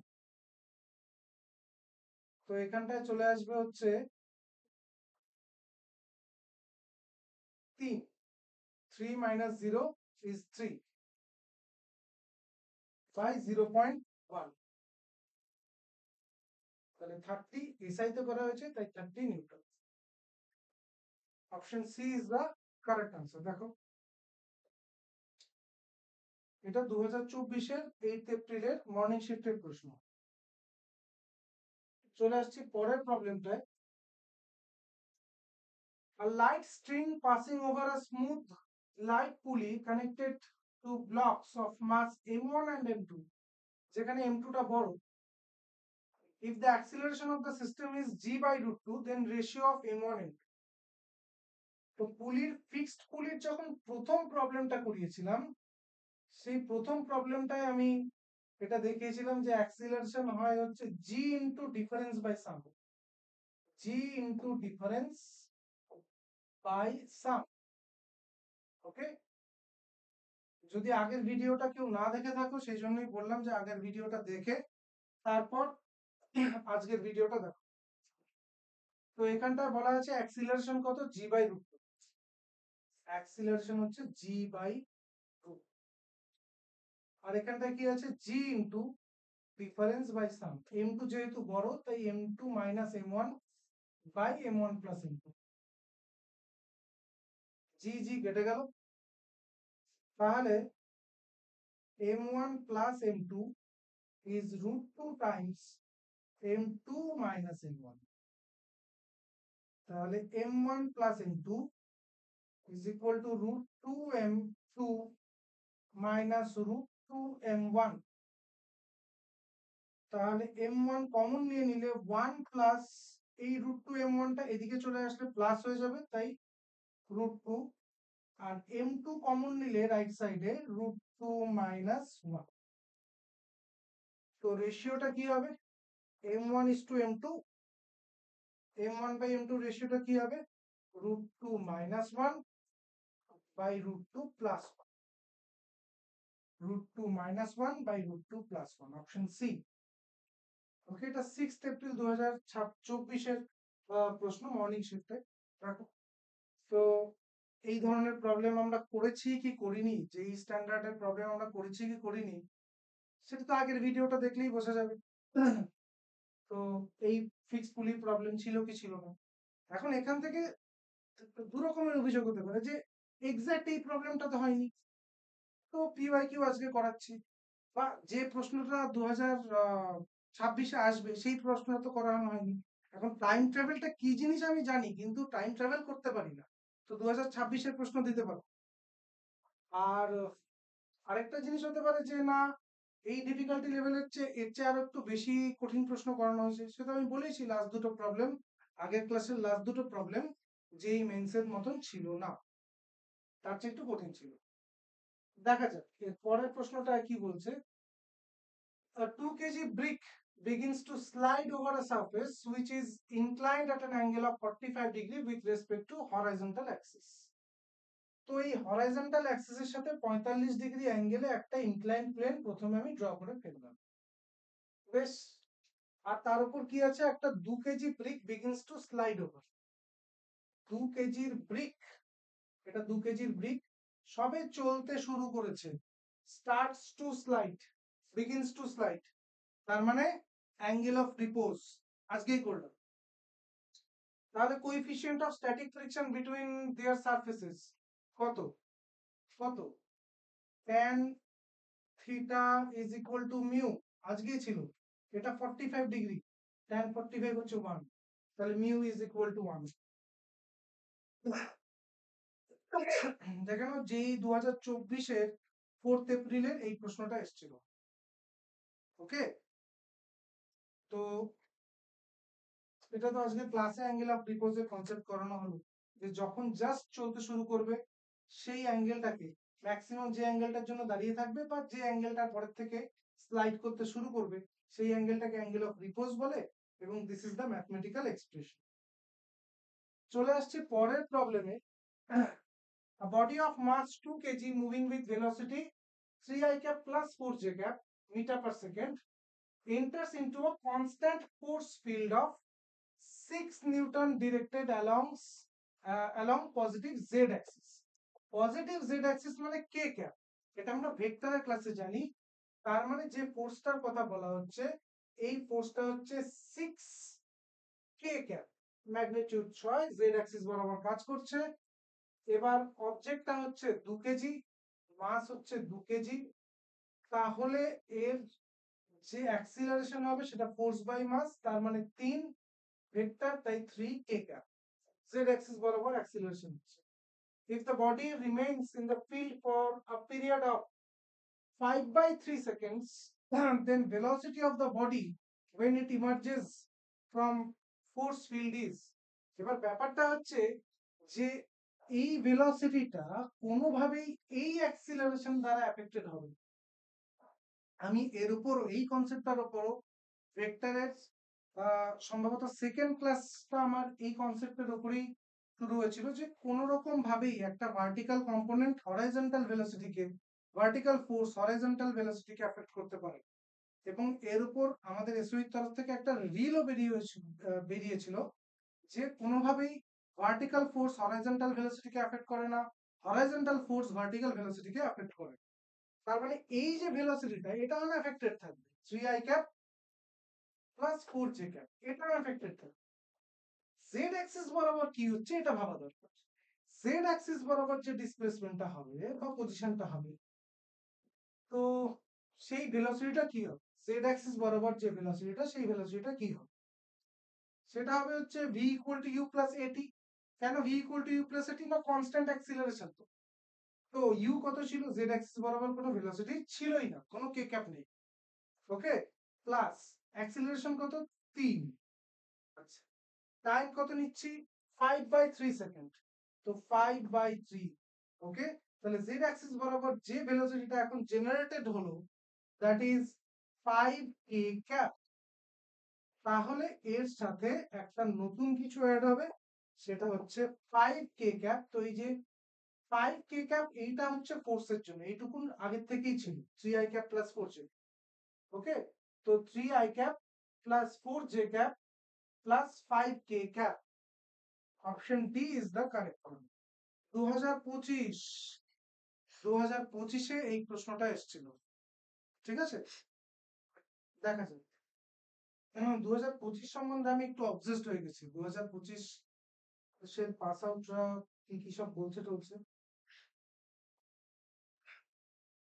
আবার 2025-এর প্রশ্ন, কিভাবে এটা এই ধরনের প্রবলেম হয়নি আমি জানি না। An object with mass 500 gram, 500 gram মানে half KG, moves along x axis with speed 4 root x. The force acting on the object is, velocity হচ্ছে 4 root x, ফোর্স জানতে চেয়েছে, force is equal to mass into acceleration, mass দেওয়া আছে, acceleration বের করতে হবে। এবার অ্যাক্সিলারেশন হচ্ছে ডিভিডিটি। আমরা এই ধরনের চেন রুলের প্রবলেমও মোশনের সময় করেছিলাম, মোশনের ভিডিওটা একটু দেখে নেবে, সেখানে পরিষ্কার এই কথাটা বলা ছিল, যখন ভেলোসিটি টাইমের উপর ডিপেন্ড করবে না, পজিশনের উপর ডিপেন্ড করবে, তখন আমাকে এটা ডিভিডিএক্স ফর্মে লিখতে হবে, এবং সেটা করার জন্য আমার চেন রুল দরকার। মানে আমি জোর করে ডিভিডিএক্স নিয়ে আসলাম, এটা অ্যাডজাস্ট করার জন্য এখানটায় একটা ডিএক্স, এই একটা ডিটি। ওকে, এবার DX DT by default velocity, তাহলে ভি ডিভি ডিএক্স। ওকে, তাহলে ভেলোসিটি কত? ভেলোসিটি হচ্ছে 4√x, 4√x। আর ডিভিডিএক্স, এখান থেকে ডিভিডিএক্স বের করা যেতে পারে, অথবা ভি স্কোয়ার করলে আরো সহজ হয়ে যাবে, তাহলে রুটটা আর থাকবে না। তো যদি ভি স্কোয়ার করি, V square is equal to 16x, তাহলে ডিফারেন্সিয়েট করলে 2v DV DX is equal to 16। Okay, তাহলে আমি ভি ডিভি ডিএক্স এই পার্টটাই আমার দরকার, ভি ডিভি ডিএক্স। তাহলে ভি ডিভি ডিএক্স হয়ে যাবে, ভি ডিভি ডিএক্স হয়ে যাবে 16/2 মানে 8। ওকে, সো ভি ডিভি ডিএক্স কে একবারে আমি লিখতে পারি, ভি ডিভি ডিএক্স হচ্ছে 8, অ্যাক্সিলারেশন আর মাস হচ্ছে হাফ কেজি, তাহলে ফোর্স কত? ফোর্স হচ্ছে 8 into half, that is 4 newton. Okay, তো আশা করি তোমরা এইটুকুন অ্যাকনোলেজ করবে যে এই কনসেপ্টটা শেখানো হয়েছিল মোশনের ক্লাসে। এখানটায় চলে আসছি আর কিউবিক ব্লক, এটাও 2025-এর প্রশ্ন, 7th এপ্রিল মর্নিং শিফটের প্রশ্ন। A cubic block of mass n is sliding down on an inclined plane at 60 degree with an acceleration g/2. The value of coefficient of kinetic friction. ব্যাপারটার মানে বোঝো, এই একটা inclined plane আছে, এই inclined প্লেনে একটা অবজেক্ট আছে, যদি ফ্রিকশন না থাকতো তাহলে 60 ডিগ্রির একটা ইনক্লাইন্ড প্লেনে ফোর্স কাজ করতো mg sin 60, মানে mg√3/2। তাহলে অ্যাক্সিলারেশন কত হতো? মাসটাকে বাদ দিয়ে দাও, g√3/2। কিন্তু আমি অ্যাক্সিলারেশন কত পাচ্ছি? g/2। ওকে, তাহলে কোএফিসিয়েন্ট অফ ফ্রিকশন কত? মানে যে অ্যাক্সিলারেশনটা পাওয়ার কথা ছিল সেটা পাচ্ছি না, তার চেয়ে কিছু কম পাচ্ছি। তো কম কেন হচ্ছে? কারণ আরো একটা ফোর্স আছে তো উল্টো দিকে, তার নাম হচ্ছে ফ্রিকশন। তাহলে এই ফোর্সটা আসবে mg√3/2 minus mu MG cos 30। cos 30 এর ভ্যালু কত? cos 30 এর ভ্যালু হচ্ছে হাফ, সরি, cos 60, cos 60 এর ভ্যালু হচ্ছে হাফ। এবার এই ফোর্সটার জন্য মাস আর অ্যাক্সিলারেশন, অ্যাক্সিলারেশন কত হচ্ছে? g/2, g/2।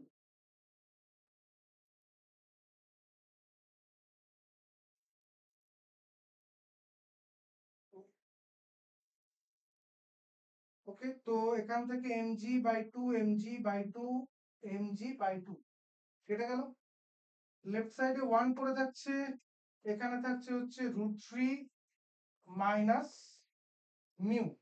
ওকে, তাহলে কোএফিসিয়েন্ট অফ ফ্রিকশন কত হবে? Mu equal to √3 plus √3 minus 1, mu is equal to √3 minus 1। দেখো option D, √3 minus 1, 2025 7th April morning শিফটের অঙ্ক। ওকে, তো ইনক্লাইন প্লেনে MG sine theta MG cos theta এটা স্প্লিট করা কি আমরা শিখিনি? বা F equal to mu R কি আজকে শিখলাম না? তার উপরেই তো অঙ্কটা হলো। ওকে, চলে আসছি পরের প্রবলেমে। A body of mass m suspended by two strings making angles θ1 and θ2 with the horizontal ceiling with tension T1 and T2 simultaneously. তাহলে এই একটা হরাইজন্টাল সিলিং আছে, এখান থেকে দুটো রোপ দিয়ে একটা অবজেক্টকে ঝোলানো হচ্ছে। Body of mass m is suspended by two strings making angles θ1 and θ2 with the horizontal, তার মানে এটা θ1 এটা θ2 with the horizontal ceiling। Tension হচ্ছে θ1 যে স্ট্রিংটা করে আছে তার টেনশন হচ্ছে T1, এটা হচ্ছে T2। Okay, T1 and T2 are related by this relation. T1 is equal to root 3 T2. The angles theta 1 and theta 2 are. কবে আসলো প্রশ্নটা? 2025-এর 4th এপ্রিল মর্নিং শিফট। ওকে, এবং যে ভিডিওটায় কমেন্টগুলো দেখলাম, বা কমেন্ট একটাই ছিল, সরি, কমেন্টটা দেখলাম, সেই ভিডিওতেই একটা টপিক ছিল ইকুইলিব্রিয়াম। সেই ইকুইলিব্রিয়ামে জাস্ট এই ডায়াগ্রামটাই ছিল, এখানটা 60 ডিগ্রি আর 30 ডিগ্রি অ্যাঙ্গেলে প্রবলেমটা করিয়েছিল। তারপরে কি করে মনে হলো জানি না, যাই হোক, প্রবলেমটা পি বাই কিউ হিসাবে আমরা দেখি সলভ করি, আমরা পারি কি পারি না, আমাদের যেটুকুনি কনসেপ্ট আছে তার উপরে। এই T1টা দুটো কম্পোনেন্ট আমরা দেখতে পারি যে T1 এর এই দুটো কম্পোনেন্ট, যদি এই অ্যাঙ্গেলটা θ1 হয়, এই অ্যাঙ্গেলটাও θ1 হবে। তো এটা হচ্ছে T1 cos θ, এটা হচ্ছে T1 sin θ। ঠিক একই রকম ভাবে এটা যদি θ2 হয়, এই অ্যাঙ্গেলটাও θ2 হবে। তো এই কম্পোনেন্টটা, হরাইজন্টাল কম্পোনেন্টটা আসবে হচ্ছে T2 cos θ2, আর এটা আসবে হচ্ছে T2 sin θ2, sin θ। এখানে এটা θ1 হবে, ওখানে θ1। তো এই যে এই দুটো ফোর্স একে অন্যকে ক্যান্সেল আউট করতেই হবে, নয়তো ইকুইলিব্রিয়াম অ্যাটেন্ড করা সম্ভব নয়। এই দুটো ফোর্স যদি একে অন্যকে ক্যান্সেল আউট করে, তাহলে T1 cos θ1 is equal to T2 cos θ2। প্রশ্নে বলা আছে T1 is root 3 T2, T1 is root 3 T2 cos θ1 is equal to T2 cos θ2। তাহলে T2 আর T2 কাটলো, তার মানে root 3 cos θ1 is equal to cos θ2। এবার ভার্টিক্যাল ফোর্সের কথা যদি দেখি, তাহলে এই দুটো ফোর্স মিলে এই ওয়েটটাকে হোল্ড করে আছে। তো নিচের দিকে কাজ করছে ওয়েট, এই অবজেক্টটার ওয়েট কাজ করবে নিচের দিকে mg। ওকে, তো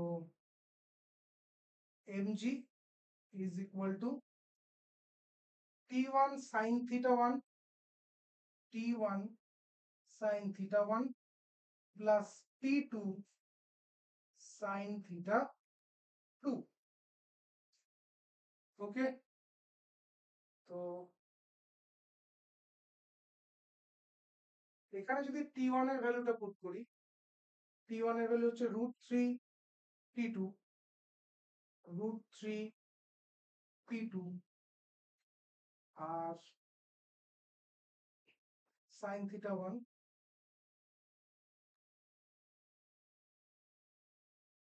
plus T2 sin θ2। তাহলে এখান থেকে T2 কমন নেওয়া যায়, T2 কমন নিলে root 3 sin θ1 plus sin θ, এটা হচ্ছে mg।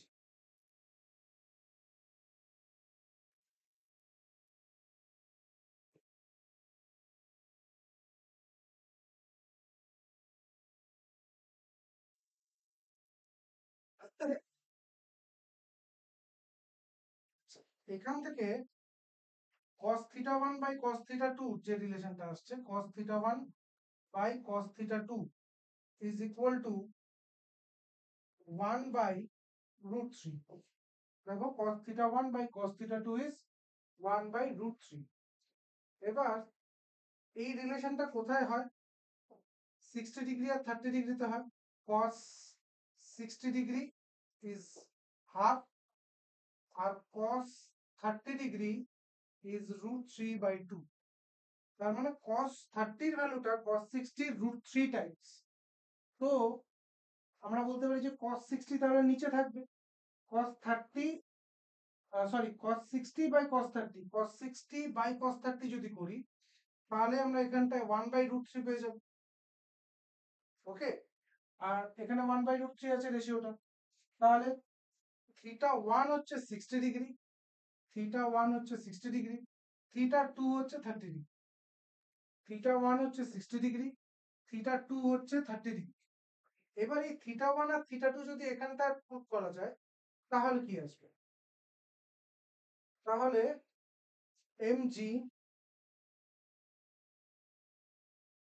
mg is equal to t2 root 3 sin θ1। θ1 কত? 60। তাহলে sin 60 এর ভ্যালু কত আসছে? root 3/2 plus sin θ2। sin θ2 হচ্ছে sin 60°, 30°, sin 30 হচ্ছে হাফ। তাহলে t2 into 3/2 প্লাস হাফ, তার মানে 2t, mg equal to 2t, so mg equal to 2t2। তাহলে t2 is mg by 2। দেখো অপশন ডি সবটাই স্যাটিসফাই করছে। ওকে, তো একটাই জিনিস এখানটা একটা ইনটিউশন দরকার, যে আমি যেহেতু এমসিকিউ সলভ করছি, তো 1/√3 যে রেশিওটা দেখতে পাচ্ছি, এইটা দেখে আমাকে বুঝতে হবে যে হ্যাঁ এটা 60-30 রেশিও, কারণ cos 60 cos 30 রেশিও আশা করি এইটুকুন মনে রাখতে হবে, মানে মনে রাখতে পার। ওকে,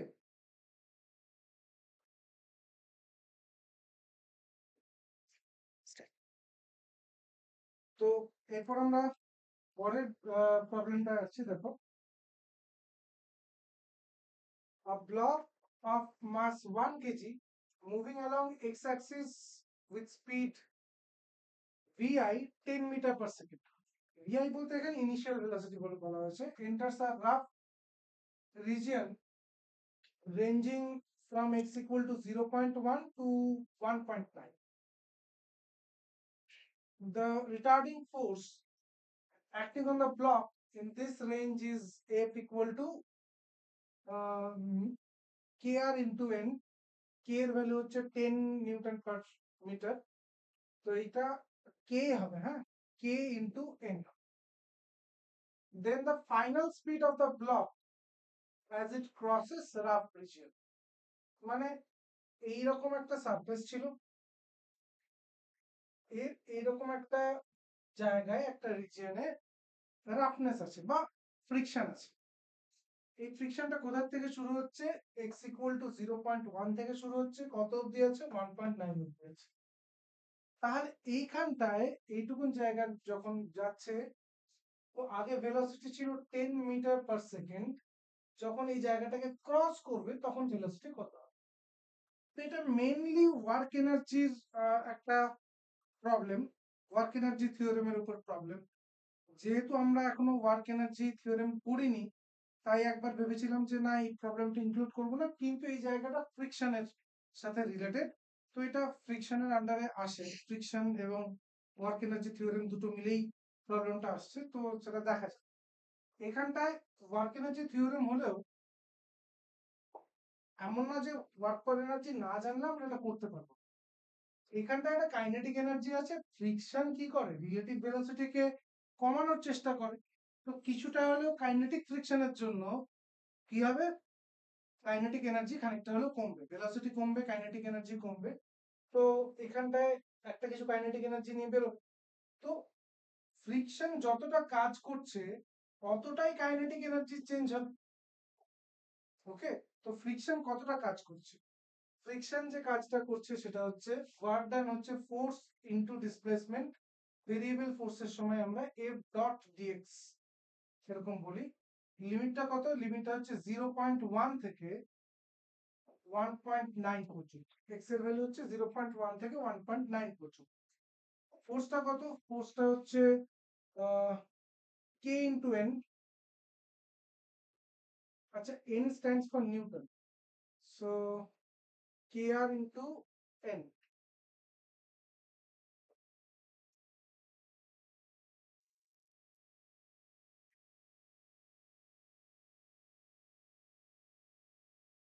তো ফ্রিকশনাল ফোর্স হচ্ছে কনস্ট্যান্টটা হচ্ছে 10, আর নর্মাল রিঅ্যাকশন ফোর্স হচ্ছে 1 ইন্টু 10, তো 10। ওকে, এরপরে আসছে ডিএক্স এক্স ডিএক্স এবং cos 180। কেন cos 180? এই নেগেটিভটাও নিতে পারি। cos 180 এই জন্য কারণ ডিসপ্লেসমেন্টটা সামনের দিকে, ফোর্সটা পিছনে। তাহলে এই দুটো ভেক্টরের মাঝে অ্যাঙ্গেল হচ্ছে 180। এটা 0.1 থেকে 1.9 হচ্ছে। তো 100 x স্কোয়ার বাই 2 আর নেগেটিভ সাইন আসবে, cos 180 ভ্যালু হচ্ছে -1। তো 0.1 থেকে 1.9, টুটা ইন্টিগ্রেশনের এই থার্ড ব্র্যাকেটের বাইরে নিয়ে আসলাম, তো -50। এখানে এক্স স্কোয়ারে প্রথমে 1.9 প্লাস, আচ্ছা a square minus b square form আসবে আগে, 1.9 স্কোয়ার মাইনাস 0.1 স্কোয়ার। ওকে, তো ওয়ার্ক ডানটা আসছে -50 ইন্টু,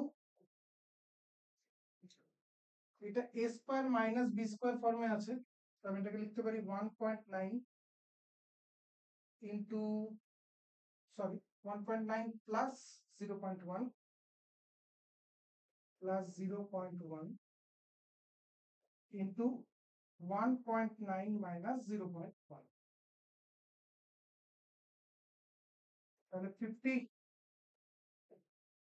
এটা চলে আসছে 2 -50 ইন্টু 2 ইন্টু 1.8, তো এখানটায় আসবে -100 ইন্টু 1.8 ইজ 180 জুল। এবার কাইনেটিক এনার্জি শুরুতে কত ছিল? Half M V square. তাহলে শুরুতে কাইনেটিক এনার্জি ছিল হাফ 1 ইন্টু ভি স্কোয়ার, তাহলে হচ্ছে 50 জুল ছিল। এখানটায় সম্ভবত এটা যদি নিউটন হিসেবে ধরা হয়, এটা নর্মাল ফোর্স না নিউটন সেটা বোঝা যাচ্ছে না। Frictional force is mu into N হিসাবে থাকে, এবার রিয়াকশন ফোর্সটাকে আর বলা হয়। তো তাহলে কারণ এখানটা লসটা 180 জুল তো হতে পারে না, কারণ 50 জুল যদি ছিল, তো এই জায়গাটা একটু কনফিউজিং হচ্ছে। ওকে, তো আমি এখানটায় এই টেনটা, তাহলে প্রশ্নটা পড়ে যেটা বোঝা যাচ্ছে যে এই টেনটা তাহলে থাকবে না, কারণ এখানটায় রিয়াকশন ফোর্সটাকেই টেন বলা হয়েছে, তাহলে জি মাল্টিপ্লাই করার দরকার নেই, জি মাল্টিপ্লাই করার দরকার। তাহলে এখানটায় একটাই জিরো আসবে।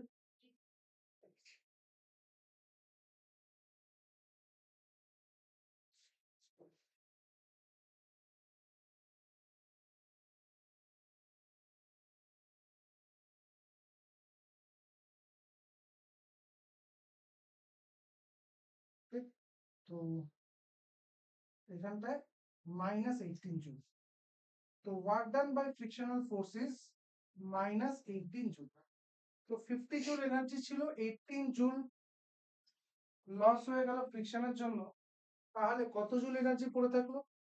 50 মাইনাস 18, 50 মাইনাস 18 ইজ 32 জুল। এই 32 জুল কাইনেটিক এনার্জি ফর্মে থাকবে, তাই half M V square is equal to 32, তাহলে v square is equal to 64, তাহলে v is equal to 8 metre per second.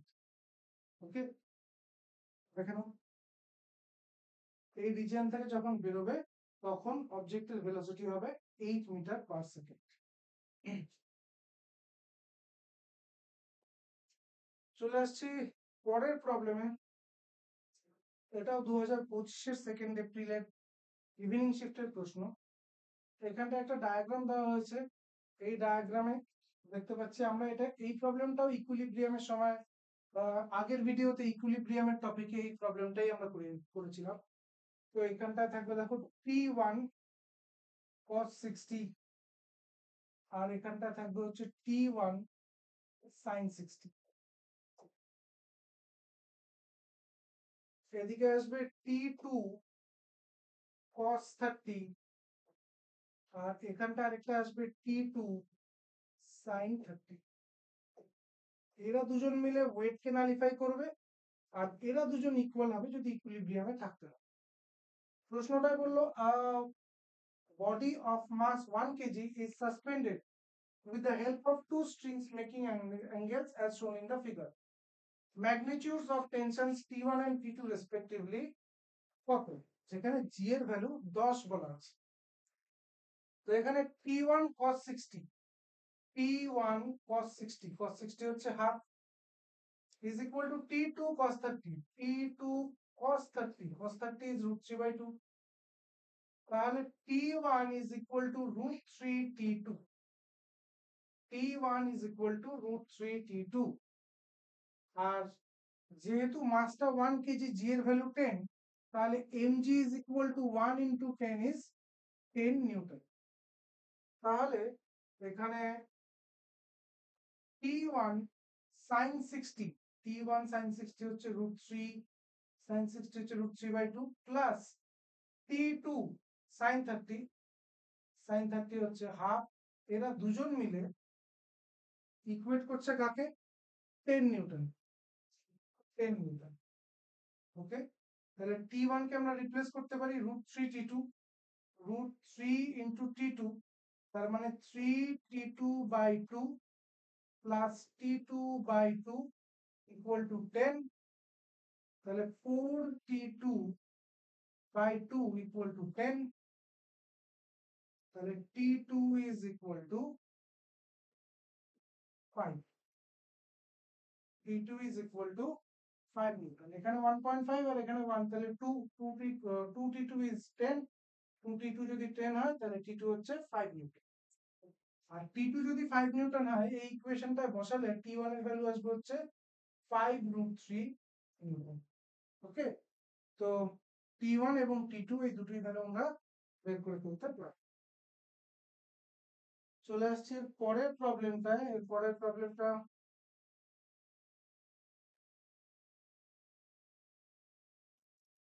এখানে একটা 5 কেজির অবজেক্ট দেখতে পাচ্ছি ইনক্লাইন প্লেনে, যেখানে মিউ এর ভ্যালু হচ্ছে 0.1, coefficient of friction. A block of mass 5 kg is placed on a rough inclined surface as shown in the figure. If F1 is the force required to just move the block up the inclined plane, উপরে ওঠার জন্য যে ফোর্সটা দরকার হয় সেটা হচ্ছে F1, উপরে ওঠানোর জন্য। তো নিচের দিকে কি ফোর্স কাজ করছে? mg sin θ। ওকে, উপরে যখন আমি ওঠাবো তখন কিন্তু ফ্রিকশনাল ফোর্সও নিচেই কাজ করবে, কারণ মোশনটা যদি উপরের দিকে হয় তাহলে ফ্রিকশনাল ফোর্স সেই মোশনকে অপোজ করবে। এরকম ভাবার কোনো কারণ নেই যে ফ্রিকশনাল ফোর্স সবসময় অ্যাপ্লাইড ফোর্সকে অপোজ করবে বা ইনক্লাইন প্লেনে উপরের দিকে কাজ করবে। আজকের ক্লাসটা যখন শুরুতেই আমি বললাম ফ্রিকশনাল ফোর্স রিলেটিভ মোশনকে অপোজ করে। তো রিলেটিভ মোশনটা যদি নিচের দিকে, মানে আমি যদি রিলেটিভ মোশনটা হয় যে আমি ব্লকটাকে উপরে ওঠাতে চাই, তাহলে ফ্রিকশনাল ফোর্স নিচে কাজ করবে। তাহলে যে ফোর্সটা আমাকে অ্যাপ্লাই করতে হবে to move the block up the plane, that is mg sin theta plus mu mg cos theta। Okay, এবার এটা হচ্ছে F1, তাহলে এখানে mg কমন নিয়ে নিলে sin 30 এর ভ্যালু হচ্ছে হাফ প্লাস মিউ cos 30 এর ভ্যালু হচ্ছে root 3 by 2। ওকে, এবার F2, F2 কোনটা? And F2 is the force required to just prevent the block from sliding down। তাহলে যদি আমি ছেড়ে দিই তাহলে স্লাইড করবে, এই স্লাইডিংটাকে আটকানোর জন্য যে ফোর্সটা দরকার, স্লাইড করবে মানে আমার এই mg sin theta is greater than frictional force, তাই জন্যই স্লাইড করবে। এবং এই স্লাইডিংটা আটকানোর জন্য যে ফোর্সটা দরকার সেটা হচ্ছে F2। কেমন? তো এটা মিউ mg cos থিটা হবে, sorry mu mg cos theta হবে। তো এখান থেকে যদি mg কমন নেওয়া যায়, কমন নিলে sin theta minus mu cos theta, sin theta minus mu cos theta is equal two F2। Then find the value of f1 minus f2, magnitude of f1, magnitude of f2. Okay, 2024 31 জানুয়ারির evening শিফটের প্রশ্ন। এবার এই যে দুটো value পাওয়া যাচ্ছে, এখানে m এর ভ্যালু দিয়ে দেওয়া আছে, m ইজ 5 কেজি আর g 10 metre per second square আমরা কনসিডার করব, তাহলে mg কত হয়ে যাবে 50। ওকে, তাহলে f1 is equal to 50 into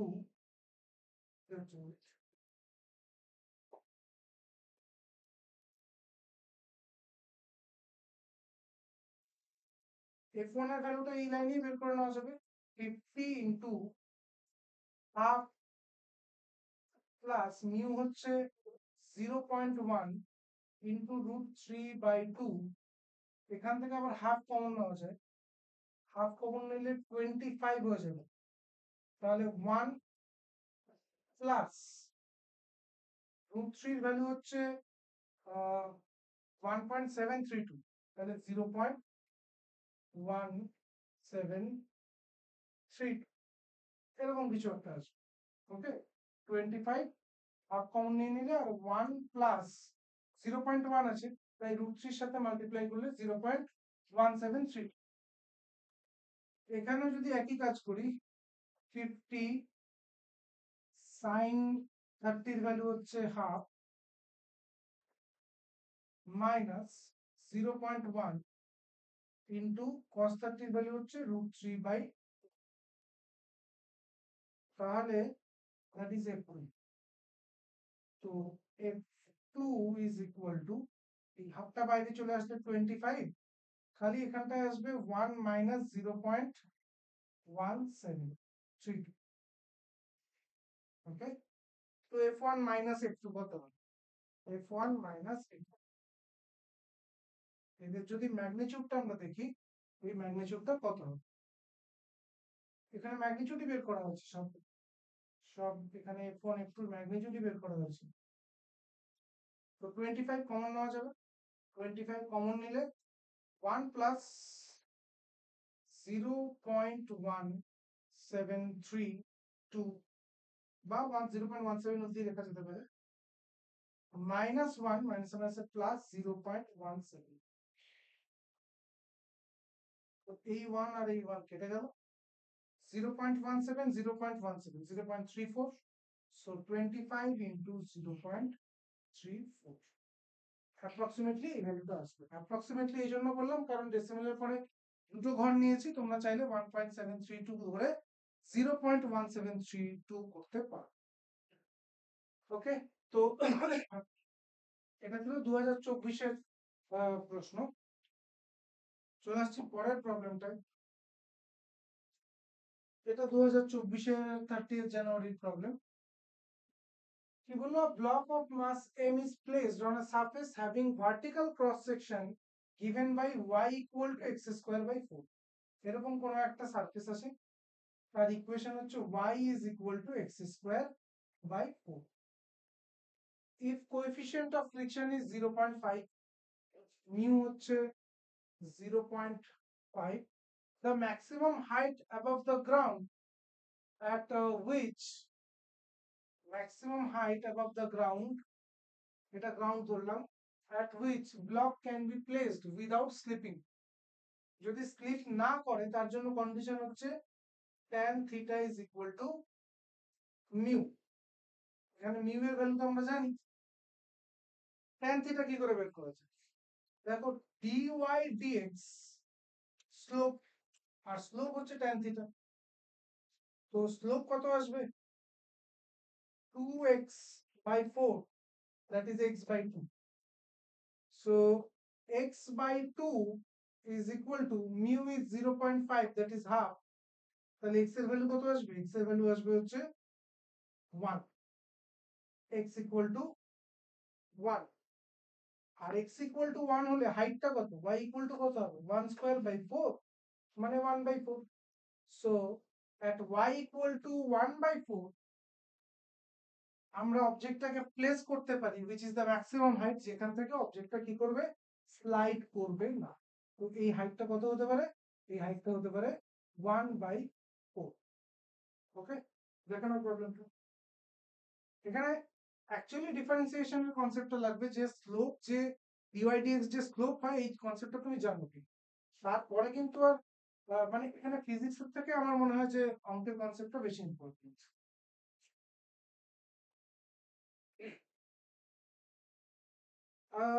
light string passing over a smooth light fixed pulley connected two blocks of mass m1 and m2. Okay, if the acceleration of the system is g by 8, then ratio of the masses is, আবার ঘুরে ফিরে ওই single fix পুলির problem. Laws of মোশনের first ভিডিওতে এই পুলির problem করানো আছে, এবং প্রথম প্রবলেমেই এই সিঙ্গেল ফিক্স পুলি আছে, যেখানটায় আজকেও এরকম একটা অঙ্ক করলাম একটু আগে, যেখানটায় বলা আছে যে অ্যাক্সিলারেশনের ফর্মুলাটা কি ছিল, চাইলে মনে রাখতে পারো, চাইলে ডেরিভেশনটা ওইখানটায় পরিষ্কারভাবে করানো আছে, ফ্রি বডি ডায়াগ্রাম দেখে করতে পারো। তবে যেইতে, যেহেতু তোমাদের অঙ্কটা করতে অনেকের সমস্যা হয়, তো যেই হোক বা ডাব্লিউ যেই হোক, তাই ফিজিক্স যতটা তাড়াতাড়ি করে ফেলা যায় তত ভালো। তো যদি কিছু ফর্মুলা আমাদের মাথায় থাকে, তাহলে আমার মনে হয় যে অল ওভার র্যাঙ্কিং এর ক্ষেত্রে সেটা কিন্তু একটা ফ্রুটফুল কিছু হতে পারে। দেখো, অ্যাক্সিলারেশনটা কত? অ্যাক্সিলারেশনটা হচ্ছে g by 8, that is equal to g into difference by sum m2 minus m1 by m2 plus m1। G g কেটে গেল, তাহলে m1 প্লাস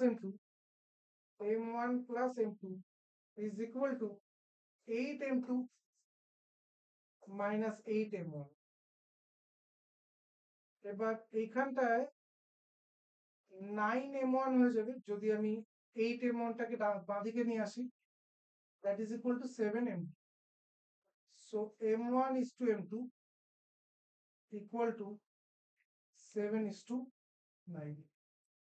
তো মাসের রেশিও হচ্ছে 7:9 এই প্রবলেমটা। এটা 31 জানুয়ারি 2024-এর প্রশ্ন। চলে আসছি পরের প্রবলেমটায়। আমরা এই প্রবলেমটাও লস অফ মোশনের ফার্স্ট ভিডিওতে করেছি, এটাকে আমরা কানেক্টেড বডি প্রবলেম বলে সলভ করেছিলাম। যদি না মনে থাকে প্লিজ আরেকবার গিয়ে সেই ভিডিওটা দেখে নাও, লস অফ মোশনের পার্ট 1। ওকে, দেখো এখানটা তিনটে ব্লক আছে, they are pulled on a horizontal smooth surface by the force 80 Newton as shown in the figure. Tension T1 আর T2 কত? দেখি আমরা এটা কিভাবে করতে পারি। টোটাল মাসটা হচ্ছে 5 প্লাস 3 প্লাস 2 মানে 10 কেজি। তাহলে ফোর্স যদি 80 নিউটন হয়, তাহলে অ্যাক্সিলারেশন হবে 80/10। সরি, ভাবে লেখা উচিত না, অ্যাক্সিলারেশন হবে 80/10, কত? 8 মিটার পার সেকেন্ড স্কয়ার। তার মানে এই প্রত্যেকটারই acceleration 8 metre per second square. এবার যদি আমি এই 3 কেজি ব্লকের কথা ভাবি, 3 কেজি ব্লককে 2 কেজি ব্লক সামনের দিকে T2 ফোর্স দিয়ে টানছে, তাহলে আর এ 3 কেজি ব্লক সি ব্লকটাকে মানে 2 কেজি ব্লককে থার্ড ল অনুযায়ী একই T2 ফোর্স দিয়ে পিছন দিকে টানছে। তাহলে এই 2 কেজি ব্লকটার উপর দুটো ফোর্স, সামনের দিকে 80, পিছন দিকে T2, তাহলে 80 minus T2 is equal to mass into acceleration. তাহলে T2 is equal to 80 minus 16, 64 newton. তাহলে T2 হচ্ছে 64 নিউটন। T2 64 নিউটন একটা অপশনেই আছে, বুঝতেই পারছি এ হবে। তাও আমি T1টা বের করে দেখি, যে এখানটায় T1 এই ফোর্সটা দিয়ে বি এ কে টানছে, বি এ কে টানছে, এর উপর আর কোনো ফোর্স কাজ করছে না। তাহলে 5 কেজির ব্লককে যদি 8 metre per second square acceleration দিতে হয়, তাহলে কত ফোর্স দরকার? 5 ইন্টু 8, 40। তাহলে T1 হচ্ছে 40, T2 হচ্ছে 60। দেখে নাও।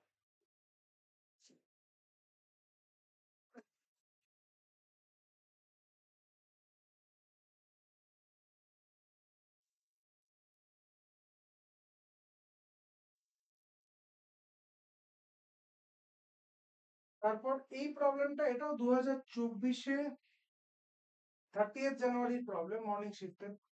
এই প্রশ্নটা এক্সাক্ট এই প্রশ্নটা করিয়েছিলাম। M1 খালি এখানটায় মাস ছিল হচ্ছে 2m আর এখানটায় মাস ছিল m। এটা একদম এইচসি ভার্মার, ওকে। এবং মুভিং পুলির যে টপিকটা আমাদের ছিল, মুভিং পুলিতে এক্সাক্ট এই প্রবলেমটা আমি করিয়েছিলাম। ভিডিওটা গিয়ে আবার দেখে আসতে পারো।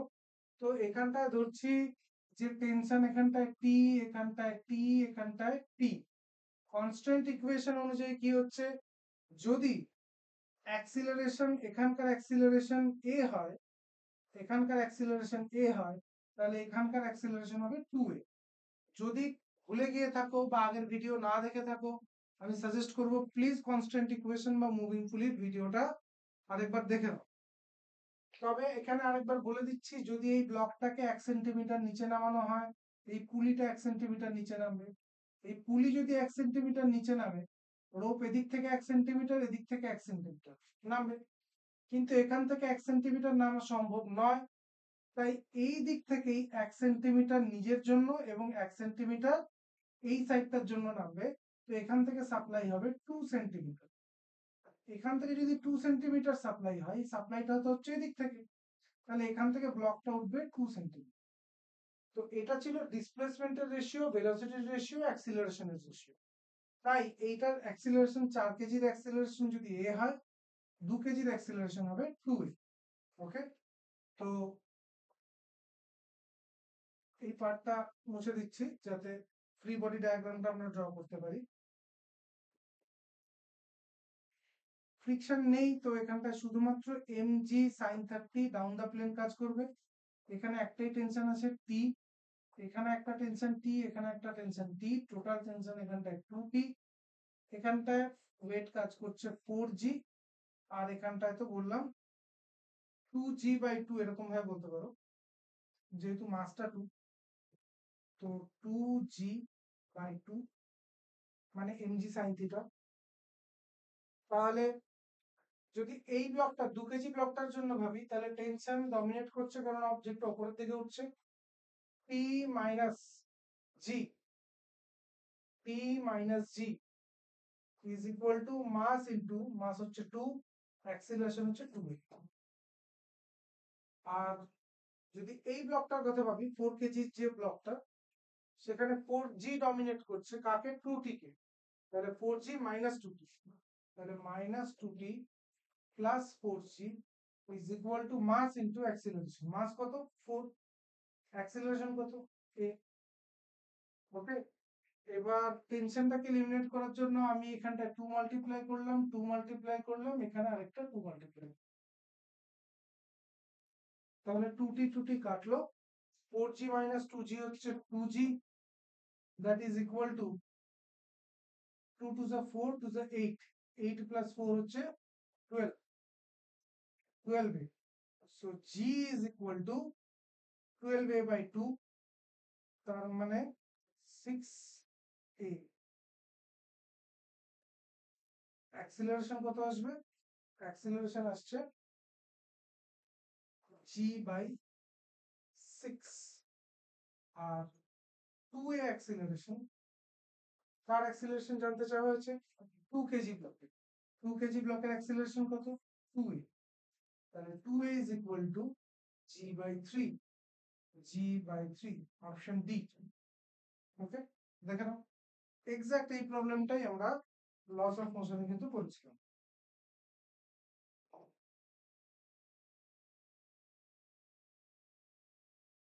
আর চলে আসছি পরের প্রবলেমে।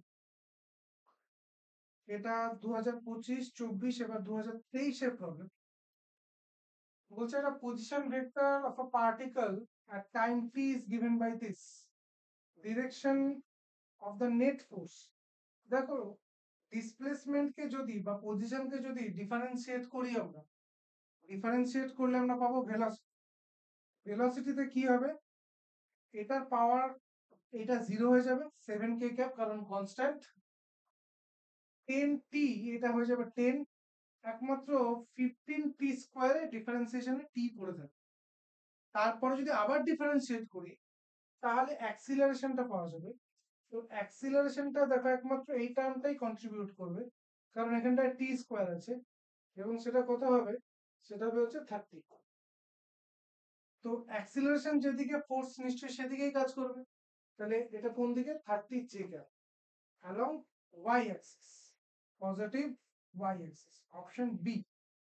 ওকে, তো চাইলে এখানটায় তোমরা ডিফারেন্সিয়েট করে অ্যাক্সিলারেশন বের করে তারপরে ডিরেকশন বলতে পারো, অথবা শুধু পাওয়ারটার দিকে তাকাও, তাহলেই বুঝতে পারবে যে কোন কম্পোনেন্টটা অ্যাক্সিলারেশনে কন্ট্রিবিউট করতে পারে।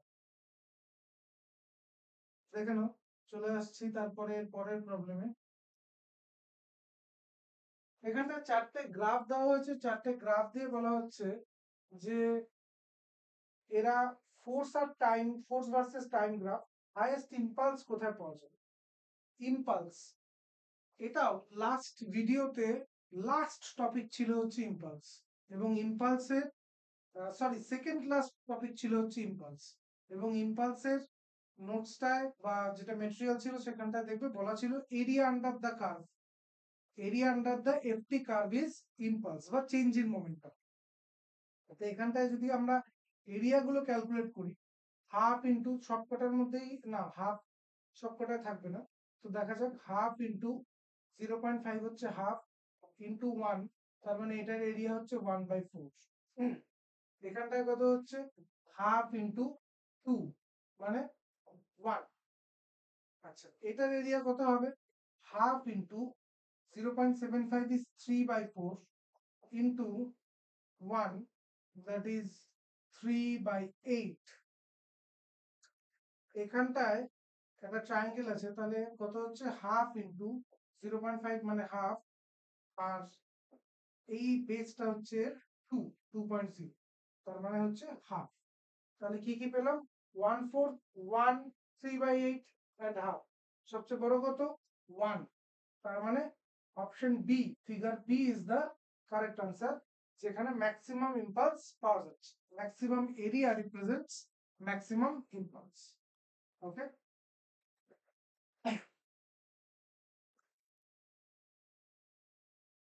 এরপরের প্রবলেমটা, এটাও 2023-এর 1st February মর্নিং শিফটের প্রবলেম। A block of mass 5 kg is placed at rest on a table of rough surface, তার মানে ফ্রিকশন আছে।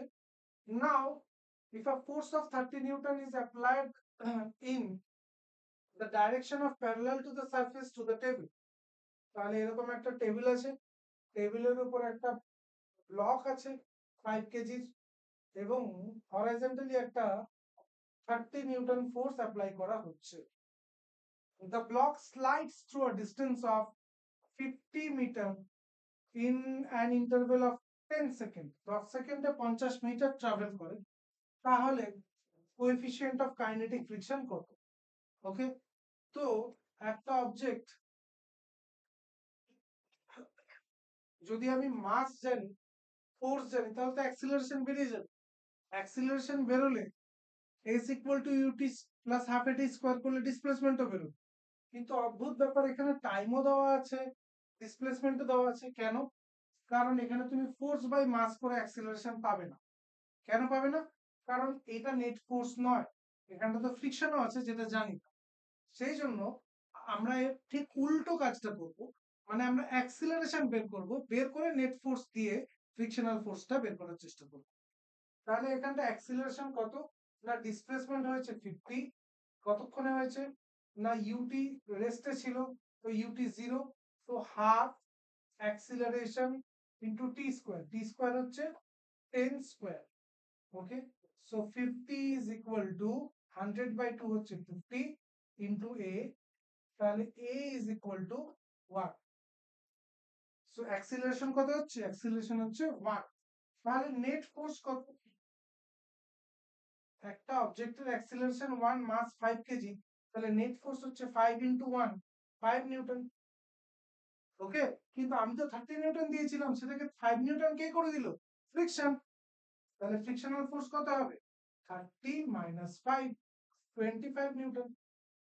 এবারে ফ্রিকশনাল ফোর্স কি জিনিস, ফ্রিকশনাল ফোর্সকে কিভাবে লেখা হয়, মিউ ইন্টু আর। তো মিউ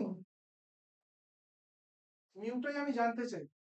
আর রিয়াকশন ফোর্স, কত রিয়াকশন ফোর্স, যেহেতু হরাইজন্টালি প্লেস করা আছে তাই 5 into g, m g equal to R. তাহলে mu is equal to 25 by 50 half বা 0.5. Okay, so 0.5 is the correct answer of this question. দেখে নাও।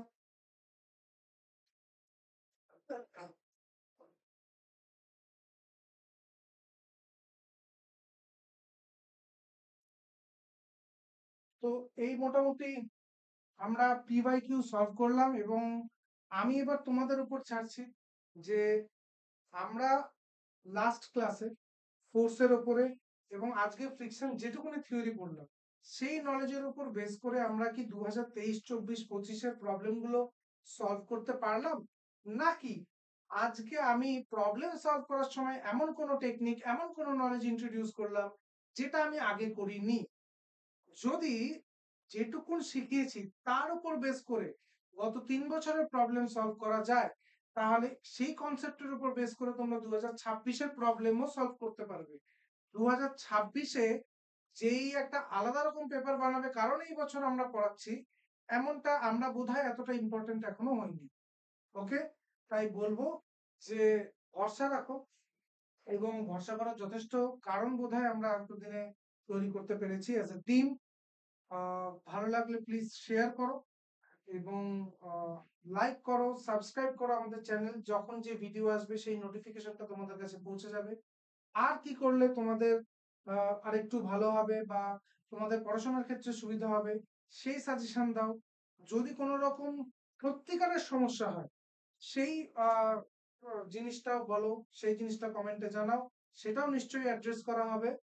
কিন্তু বাকিদের জন্য বলবো যারা আমাদের অডিয়েন্স নন, তারা নিজের সময় নষ্ট করে এই যে একটা অ্যাটেনশন পাওয়ার জন্য একটা কমেন্ট করে দিচ্ছেন, আমি জানি না এতে মানে চ্যানেলের কি, চ্যানেল কোনোভাবে হয়তো প্রভাবিত হবে না, আপনাদের মানসিকতাটাই খালি বোঝা যাচ্ছে যে সত্যিই কোনো কাজ নেই। চলো, ঠিক আছে, সবাই কালী পুজো খুব ভালো করে কাটাও, সাবধানে কাটাও। আর দেখা হচ্ছে সামনের ভিডিওতে।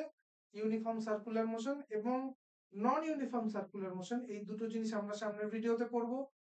এবং তারপরে আমরা ফ্রিকশনের সাথে সার্কুলার মোশনের ব্লেন্ডিং এর যে কনসেপ্ট গুলো আছে, যেমন বেন্ডিং অফ সাইক্লিস্ট, আর একটা হচ্ছে ব্যাংকিং অফ আ রোড, এই জিনিসগুলো আমরা সেই ক্লাসটাতে শিখব। চলো, টাটা।